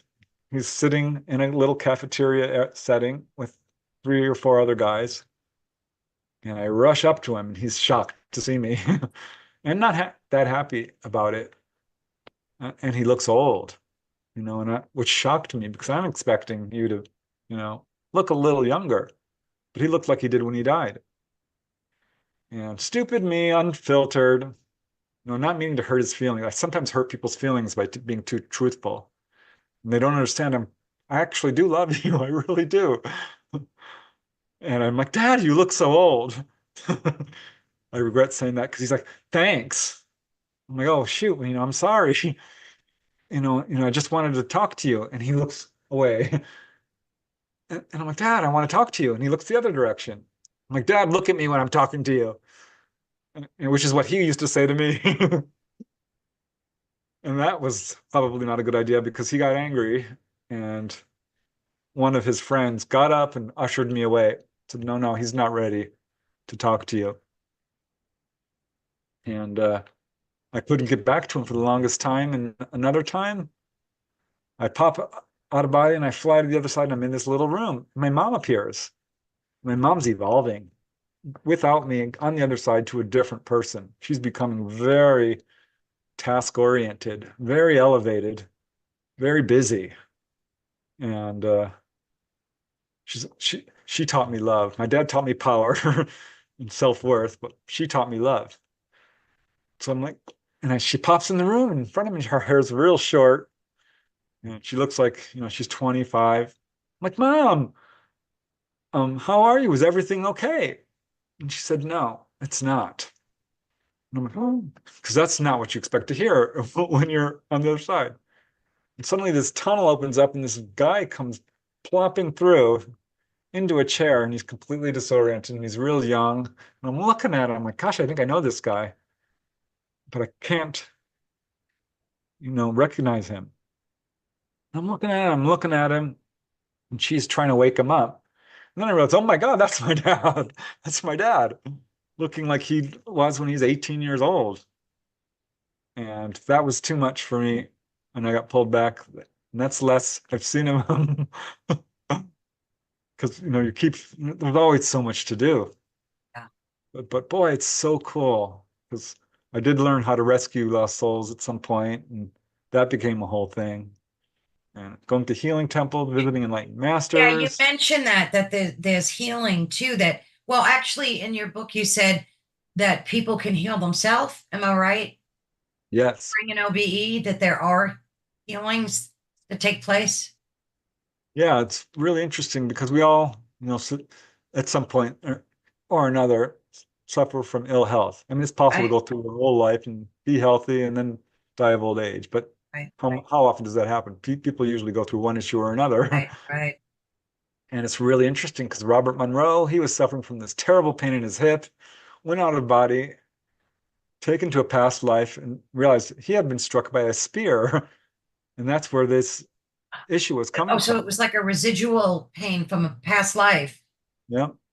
Ah, And Bruce Moan was suffering from sarcoidosis, a horrible liver disease, which is sometimes fatal, and was in his case. He was spiraling down and did the same work. I forget what he was taken to, but he healed himself of sarcoidosis. Uh, Albert Taylor had muscular dystrophy, stopped it in its tracks by doing out of body work. Marilyn Hughes, I talked to her personally, had heart issues. She healed herself of she shut her finger in a car door, healed it right on the spot. So yeah, you can absolutely do healing. And, occasionally I've been taken to heal people 2 or 3 times. And it's really interesting. Well, here's physical proof of it. Once I was at a party at family's house, we would have dinner every Saturday night. It was just the best thing ever. We'd all come in potluck and did this for over a decade. And we would just talk and play games and stuff. And someone had a battery tester with 2 leads. mhm. My dad. He's like, "Did you know your hands give off voltage?" I'm like, "No, they don't. What are you talking about?" He's like, "No, no, no. You can actually test it on a battery tester." And he's like, "Look." And he tested the voltage of his hands, and the meter went up a little bit, right? It was a meter that went go all the way to it went up like just a little bit. I'm like, "This is so cool. I'm gonna test everyone's hands." So I'm like, grab the leads, and yep, everyone had voltages in their hands. And then I go to my sister Victoria, who is 1 year older than me, 1 year and 4 days. We were raised like twins. We're very close. And it went up quite a bit more than everyone else. I'm like, well, Victoria, you have really good energy in your hands. Do me. And so everyone's crowding around and they do me. And that darn thing went up almost, not quite half, but well over twice what everyone else was. And Mhm. Steven looks at me, he's like, well, your hands are sweaty. I'm like, maybe you're right. So I go wash my hands and I dry them off. And of course, did it again. And no, it went right up. So there's something about this work that strengthens your bioelectric field. Oh, And you can see this with UFO contactees. Same thing will happen. Or near sure. death experiencers. It strengthens your aura. So that was really cool and kind of is attached to all this. And one day, some of these people talk about healing temples. Didn't describe them at all. Like there's healing temples on the astral plane that you can visit. That was it. I'm like, well, it's not a lot to go on, but I'm going to give it a try. So I popped out of body and I'm like, no, I go to the healing temple. So I kept saying, I would like to go. And no, nothing, it wouldn't work. And I'm like, now I go. I set the intention, I go now. And I popped into the heavenly realms and it's beautiful. And I see this building and it's a dome shaped. And I'm like, wow, that looks amazing. And it's dark, kind of not obsidian black, but like dark stone, Mhm. perfectly smooth and round. And I'm thinking it's pretty small, but as I get closer, it's a big gymnasium-sized building, like a school gymnasium. And there's no doors, there's nothing on this thing. It's just this dome. So I fly through the wall, and it's empty inside, in terms of furniture, but the floor is so unusual because that's what caught my attention immediately, is because it was crosshatched like that, with bars going one way and bars going the perpendicular way, like the top of an apple pie with little bands. Mhm. And I flopped onto it, and I'm immediately put on my back, spread eagled. And the bars are about this wide, and they're black, and they start to move against each other like that. And that caused me to spin around, and this energy was coming out of the floor that was super strong. And I'm like, ah! It's vibrating me. And that's when I look up and I can see the walls. And I'll try to describe this, but it's really hard.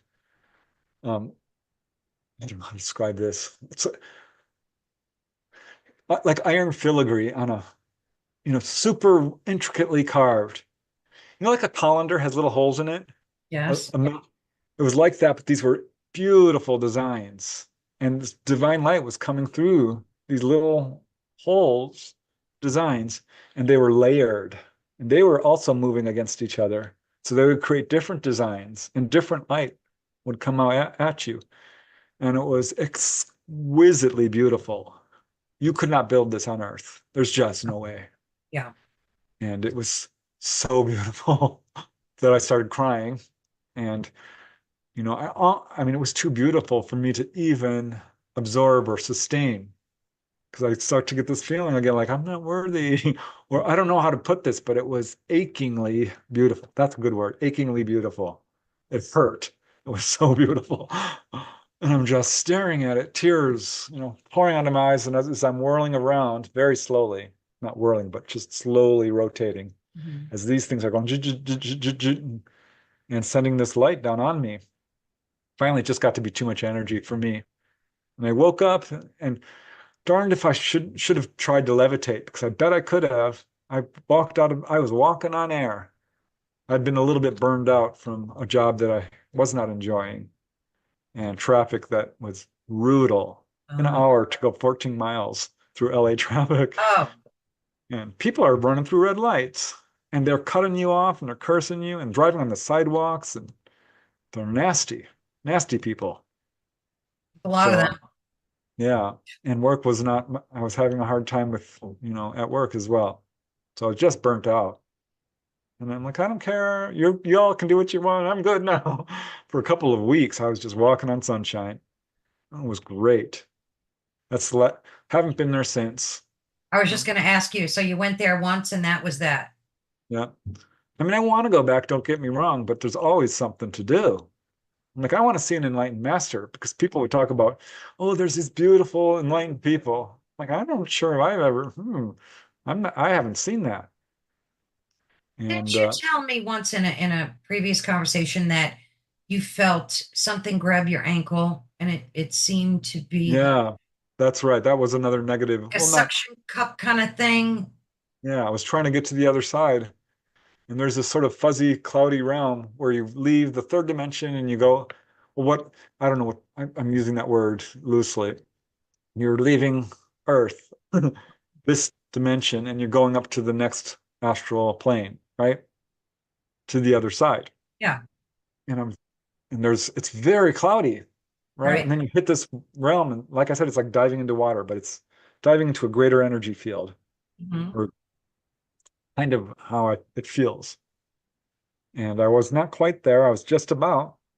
Some darn thing grabs my ankle, my right ankle, and I can feel it, because it's not a human hand. It's got long, sticky fingers, two on each side of my ankle.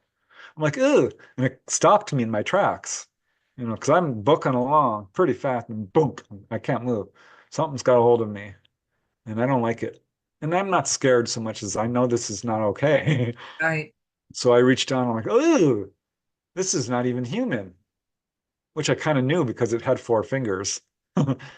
And I peeled one off, and I peeled the other, and I peeled the third, and peeled the fourth, and it's trying to get back on. And I'm like fighting with it. And finally, I got that fourth finger off of me, and I was on my merry way. What do you But think another, that was? don't know. I have Robert no clue. Monroe, some of them talked about astral parasites or something. I don't know what it was. I honestly don't. A negative thought form, a non-human parasitic entity. I don't know. I really don't know. I didn't look at it. There was another time I went, met somebody, and who was also out of body, and they had something stuck on them. So I hugged them. I'm like, what the heck is that? And I felt down, and it was not supposed to be there, and I pulled it off, and I tossed it. I'm Wow. like, ugh. I'm like, I don't Like know a what that was. parasite kind of thing. I don't know. Oh, Another time I just got pop out of body. I'm like, yay, I did it, yay. Someone asked me, how are you dressed? And I'm like, gosh, I never even looked. I actually dress up in my work clothes. I get on my nice shoes and pants.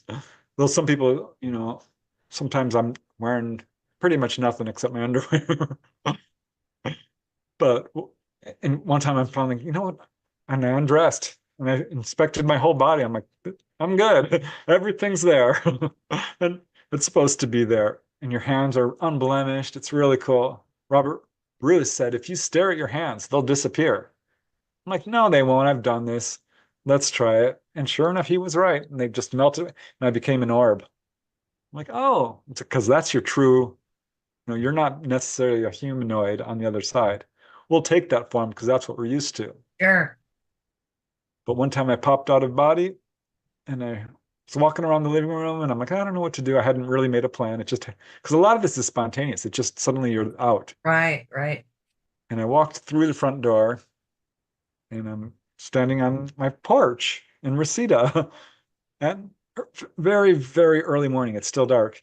And Mhm. these three guys are walking down the street towards me. They're young men and they're thugs. They're not okay. Mhm. They're murderous thugs, robbers, cheaters, stealers. They're not evolved. And they see me and they're not unskilled because they can fly. They're floating towards Yeah, me yeah. darn quick. And I've read about this, earthbound souls. And they say, project love and light. I'm like, nope, I'm not doing that. These guys look too scary. Yeah. Bye. And I dove back into my body. But Wonder more what they would have recent, done to you, like over there. I don't know. I've heard people say that, that they'll try to trap you, but Oh, you can always go back because your silver cord will take you back, or do they'll you see harass you. that cord? Is it something you feel, or can you see it? I never saw it. No. Some people always see it. Finally, I got frustrated. I'm like, I need to know what's going on here. Where is this darn silver cord? Hmm. In this book I wrote, I never had the chance to see it at that point. Now I have. Because one day I woke up, I'm like, what is this? This is a huge luminous fire hose that's wrapped all around me. And I followed it in one direction and it went into me. Mm, I'm like, oh, this is my silver cord. right. And then I did something I've never read about from anybody. I dived into it. I went out of body into my silver cord and followed it into my body or my brain or I don't know. Where it ended up, but it was me and in my consciousness, my mind. Yeah. And it was so cool because it was this big, vast chamber and it was filled with the coolest stuff. Bottles and knickknacks and books and desks and just really cool stuff I wanted to explore. It was all really well lit up with this spotlight coming down, which was my consciousness, my awareness. And then I looked to the side, I'm like, oh my gosh, this goes on to infinity and it's very dark. You know, I have got a lot of work to do because this came to me, I need to illuminate all of this area to become fully enlightened. Wow. And it was so cool. It So was so cool. it was a reflection of you, your Yeah, consciousness, it was my everything. mind. Yeah, it was my It was mind. your mind. Yeah, it was very, very cool. And another time, years later, I'm like, I need to see this silver cord again. And so I made a point of it and I stood there and I'm looking and I'm looking, and it appeared. And it was again thick as a fire hose, Mhm. thick. Now sometimes you can go way, way, way, way far out and it'll be a tiny little thing, but it's still there. And I felt it and it went right into my navel and it was very energetic and it was made up of, and I'm really inspecting it, I'm tugging at it, and I'm like, probably shouldn't be pulling on this because it's felt a little frayed around the edges a little bit. But what I was feeling actually were it was composed of an almost infinite number of tiny little, very thin thread-like energetic tubes. I'm like, this is so cool. But I could feel it. I was physically feeling it. And so that was a little like, whoa, slightly off-putting. And I didn't want to mess around with something I didn't know what I was doing. Because this is, again, something I haven't read from other people. So this is the new frontier. And it's a little nerve-wracking when you get to the edge of your knowledge. Yeah, absolutely. In your book, you talk about, will you give, is it 3 steps for folks so that they can actually experiment with? Can you just give them a quick rundown on like what those steps are? Yeah. First, I just want to reiterate, it's as safe as sleeping. There's no dangers of getting possessed or going locked out of your body or getting lost or anything like that. You have a spirit guide, you're protected, there's a silver cord, you're fine. I would also say that there's only four obstacles to people doing this. One is plain ignorance. They don't know. You have no idea you can even do this. Another is fear. Fear can be a big barrier. Another would be laziness. Like, you may know it, but you're not putting the steps forth. And another would be skepticism. I don't think I can do it. You can. Those are the four obstacles.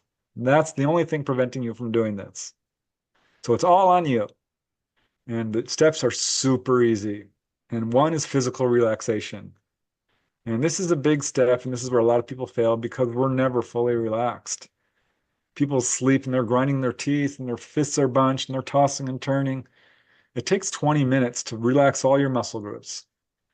You want to get like you just came out of a hot tub and you're like, it works best for me if I wake up early, go to the bathroom, and I come back and I'll just sink into it.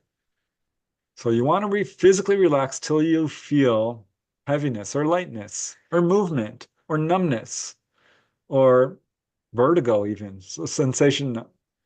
Ultimately, you want to feel a buzzing sensation or an electrical feeling, which might be mild or might be severe. So be prepared. That's the vibratory state. You're ready. But this is a big step, and so often takes me a long time to do it. Sometimes I just lay down and boom. One time I laid down and I'm like, my eyes are open and I'm feeling oh my gosh. And I'm like, okay, let's just do it. And I did it with my eyes open. It was so cool. But then, once you get relaxed, you do the second step. And this is all about consciousness, because we have a stream of consciousness that's always running. We're always thinking on multiple levels. We're thinking about all the things we put off. We're thinking of people we hurt or helped. We're thinking about that song is playing in our head. We're thinking about what we're going to do the next day, all our plan. We're thinking. And it's on multiple levels. And it's running like a race car. And people talk about this. My mind is running. I'm having trouble sleeping. This is why. And so what happens is you're doing this during the waking state. And this people are walking around in a dream state. They are daydreaming. You are dreaming right now because this stream of consciousness that you go to bed with, you dive right into this stream and you dream it. That's what dreams are. It's your stream of consciousness and you dive right into it. So what you want to do is recognize it, step back a little bit, look at it. If you're really good, you can stop it. But I wouldn't even recommend trying that. Just step back a little bit and don't attach yourself to it. Just recognize each thought you're having and let it go. Let it go. And let it quiet down. And you can do mantras and stuff, which, say the word love, love, love, or om, or your name, or anything to just kind of stop all these thoughts from racing through your head.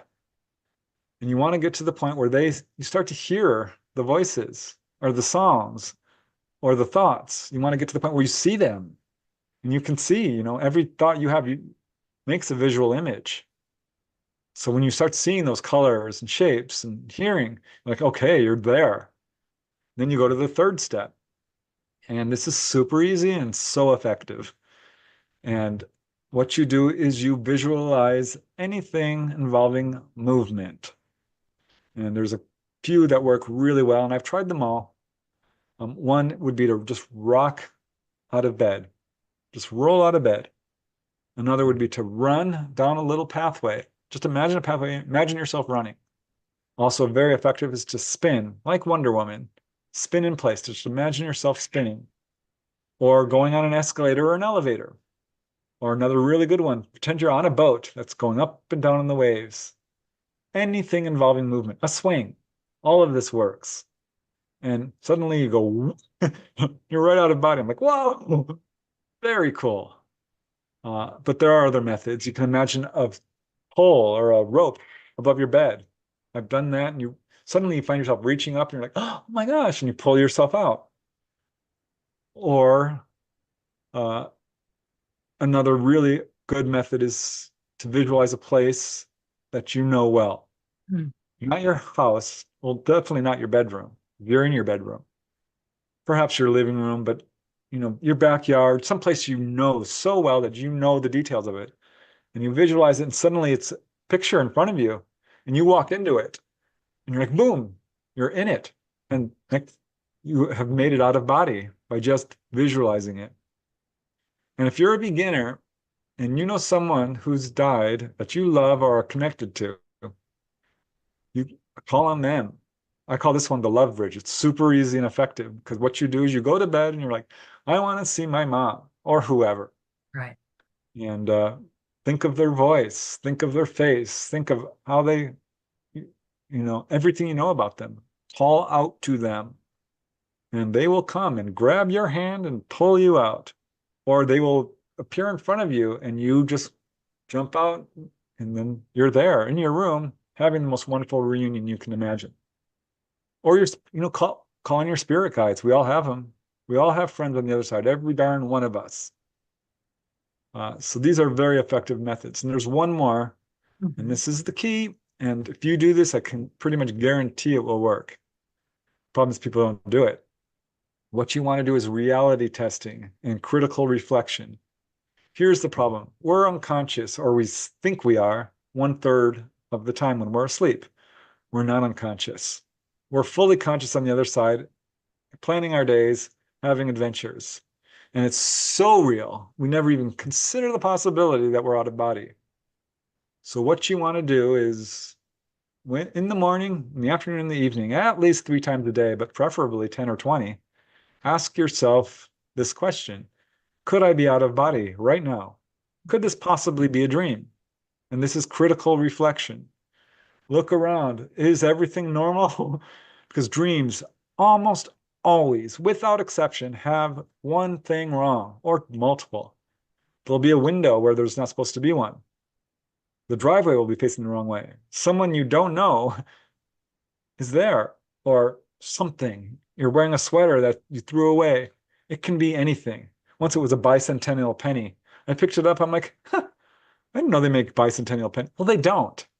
It's a cue. These are cues. Your higher self, your soul, is sending cues, and there's one in every single dream. And that tells you what? That you're in a dream state? Yep. And it tells you are in a different dimension, and it's up to you to recognize it. So look around your house for anomalies. And second would be reality testing. Because on the other side, there's a few laws of the universe that are different. One is you can fly. Right. And things levitate. So what you can do is just jump up and see if you float. Now, maybe you're at work. You can't do this, right? Or you can, people will just say, what are you doing? They're like, oh, stretching. Or take a pencil or a pen, take your pen and let go. See it. Nope. Fell to the ground. Or take your finger and try to push it through the wall. And of course, it's not going, is it? And you're asking yourself, am I out of body? Am I dreaming? No, you're not. Because when you're awake, you know. But seriously consider it, because this is the problem. You think you know, but really you don't. So you need to test it.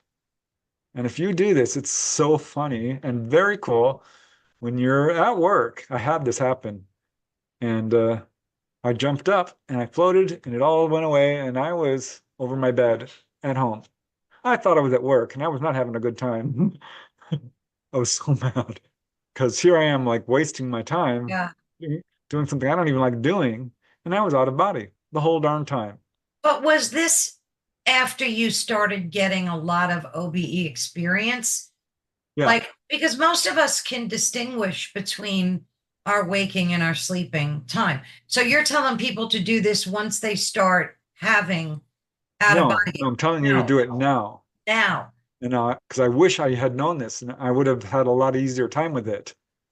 Because right now you're awake. You know it. Right. I mean, there's no doubt in your mind. Absolutely. Because you absolutely know this. But test anyway.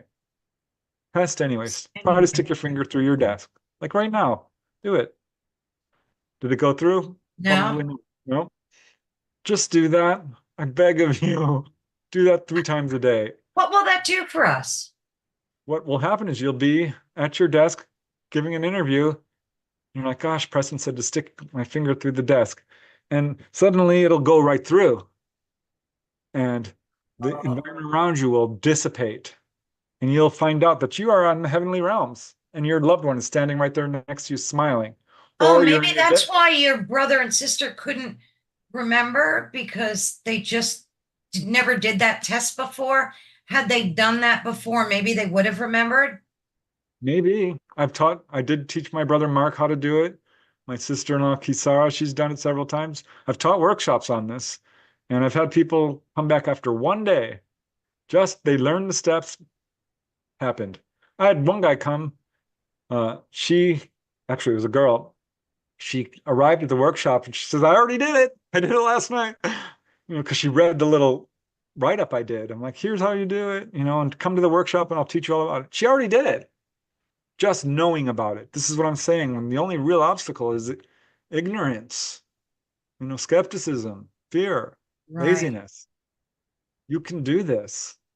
And that last step I gave is a key. It's a golden key, and Oh, it I'm will going to work. start doing that. I'm going to just, every time I remember, I'm going to do it. Yeah, what I would recommend is say every time you go to the bathroom, because that's something we all do Yeah. 2 or 3 times a day, right? Or more. Or more. But at You least, drink right? a lot of coffee. Right. So that will give you the reminder. But you can do it anytime you walk through a doorway or just when you remember. That is the key, and I'm telling you, it works. It works, it works, it works. Oh my gosh, I'm going to do it. But ultimately, it's a focus. You have to be diligent.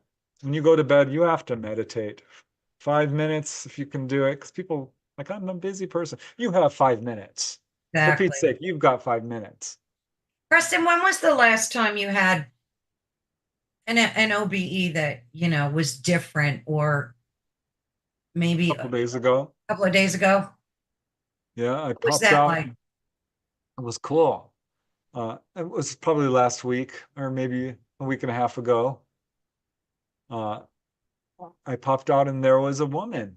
And this has become a big issue with me. I'm now like, if you get good at this, you start getting sort of inducted or assigned to cross people over, right? Oh, So this wow. keeps happening over and over and over again.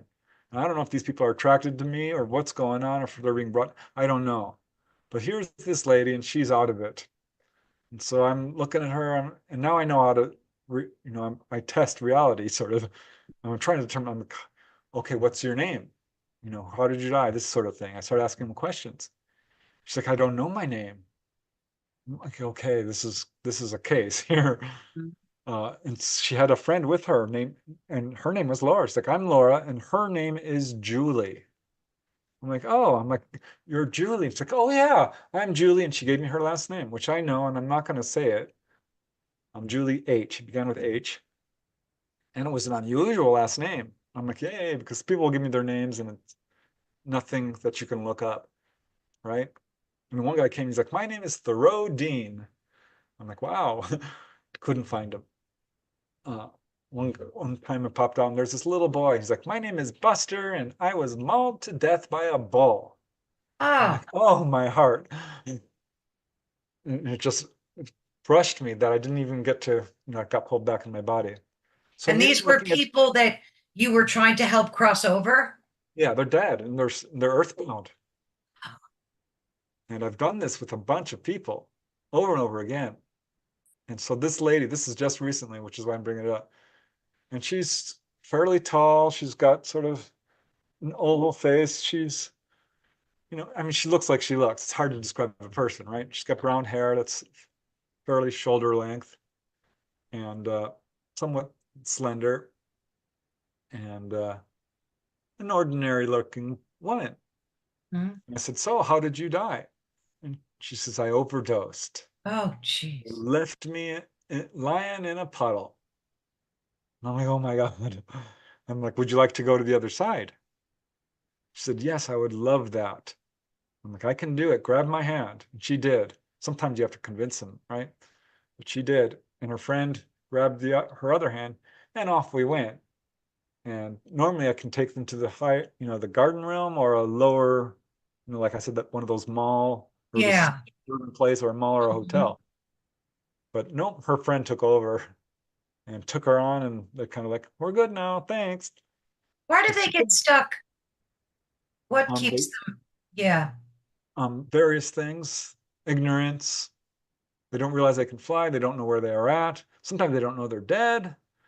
They were murdered or so, had a traumatic death that was very sudden, or it was prolonged, or or they're hooked on drugs, or they're not good people, or Right. they only made it. I don't know.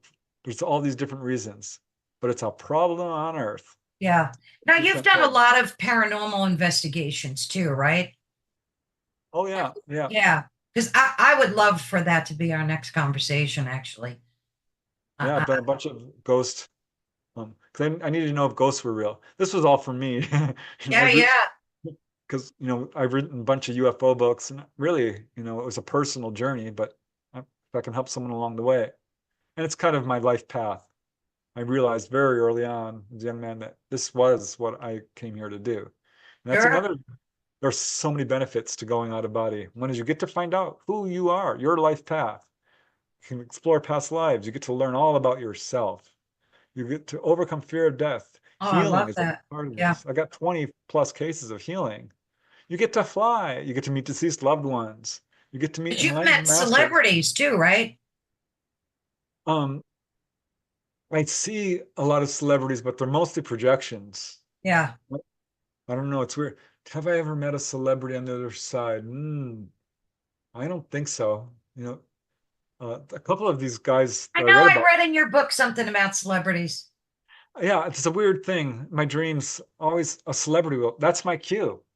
Oh, So I'll see Lonnie Anderson, or it's right. always Right. somebody.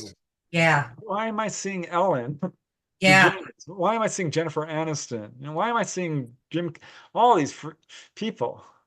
And it's partly because I'm dealing with that too a little bit myself and becoming more of a high profile figure in Oh, this field, certainly. true. And so True. it's Yeah. of That my makes life sense. path. But But did you write a book about your paranormal ghostly experiences? Did you write a book about that too? no, I have not. But Oh, but I'm gonna write one about. I'm gonna put out one about my out of body experiences. But I'm gonna write one about UFOs and ghosts and other stuff as well. Because I've been on board a craft. oh, I've I know. We talked about that in our last conversation. But now you have Symmetry 2 that you're working on. yeah, And then you also have plans for another book after that as well. yeah, I'm gonna write about all these out of body experiences, which we've been talking for a while. I have not gotten through nearly most of the experiences I've had. Wow, isn't that something? And there's some really Yeah, it's cool. 2 hours. Oh, is it? Yeah, time flies. It sure does. I mean, I'm just riveted by. I hope we could pick this up again. I mean, I would love to schedule a call with you and talk about your paranormal ghostly experiences and how you cross people over and the whole thing. I mean, when I've you're got free, I would love to do that. 10 or 20 examples of it. Oh my Very word. cool. That's a book waiting to happen right there. It is. Yep. All right, Preston, thank you so much. It's always an amazing experience talking to you. I don't think I could watch a blockbuster movie and be as riveted as I am when I'm talking to you. Like I've gone Oh, to the movie theaters, watching some great movie and my mind would wander and I would just not be present. But talking to you, I'm here every second. Like it's it's great. awesome. Thanks. That's very nice to hear. Thank you. It's the truth. And I highly recommend people read your book, Out of Body Explorations, right? Out of body Explorations. exploring a beginner's approach. All right, there we go. So I'm going to put the link in the description of this video, folks. Please check this book out. it's the same thing. Once you pick it up, you will not put it down.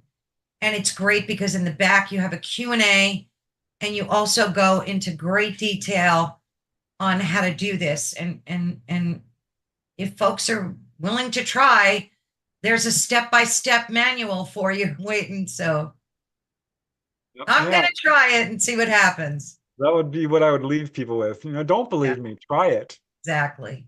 Dare you, I challenge you, and you can thank me later because you will. Trust me, when it happens, it'll change your life so good. Oh, You I can't wait. will. I'm gonna follow every step that you have in your book and make sure Cool. I'm gonna do that. Put my finger through a desk or a wall, do it all.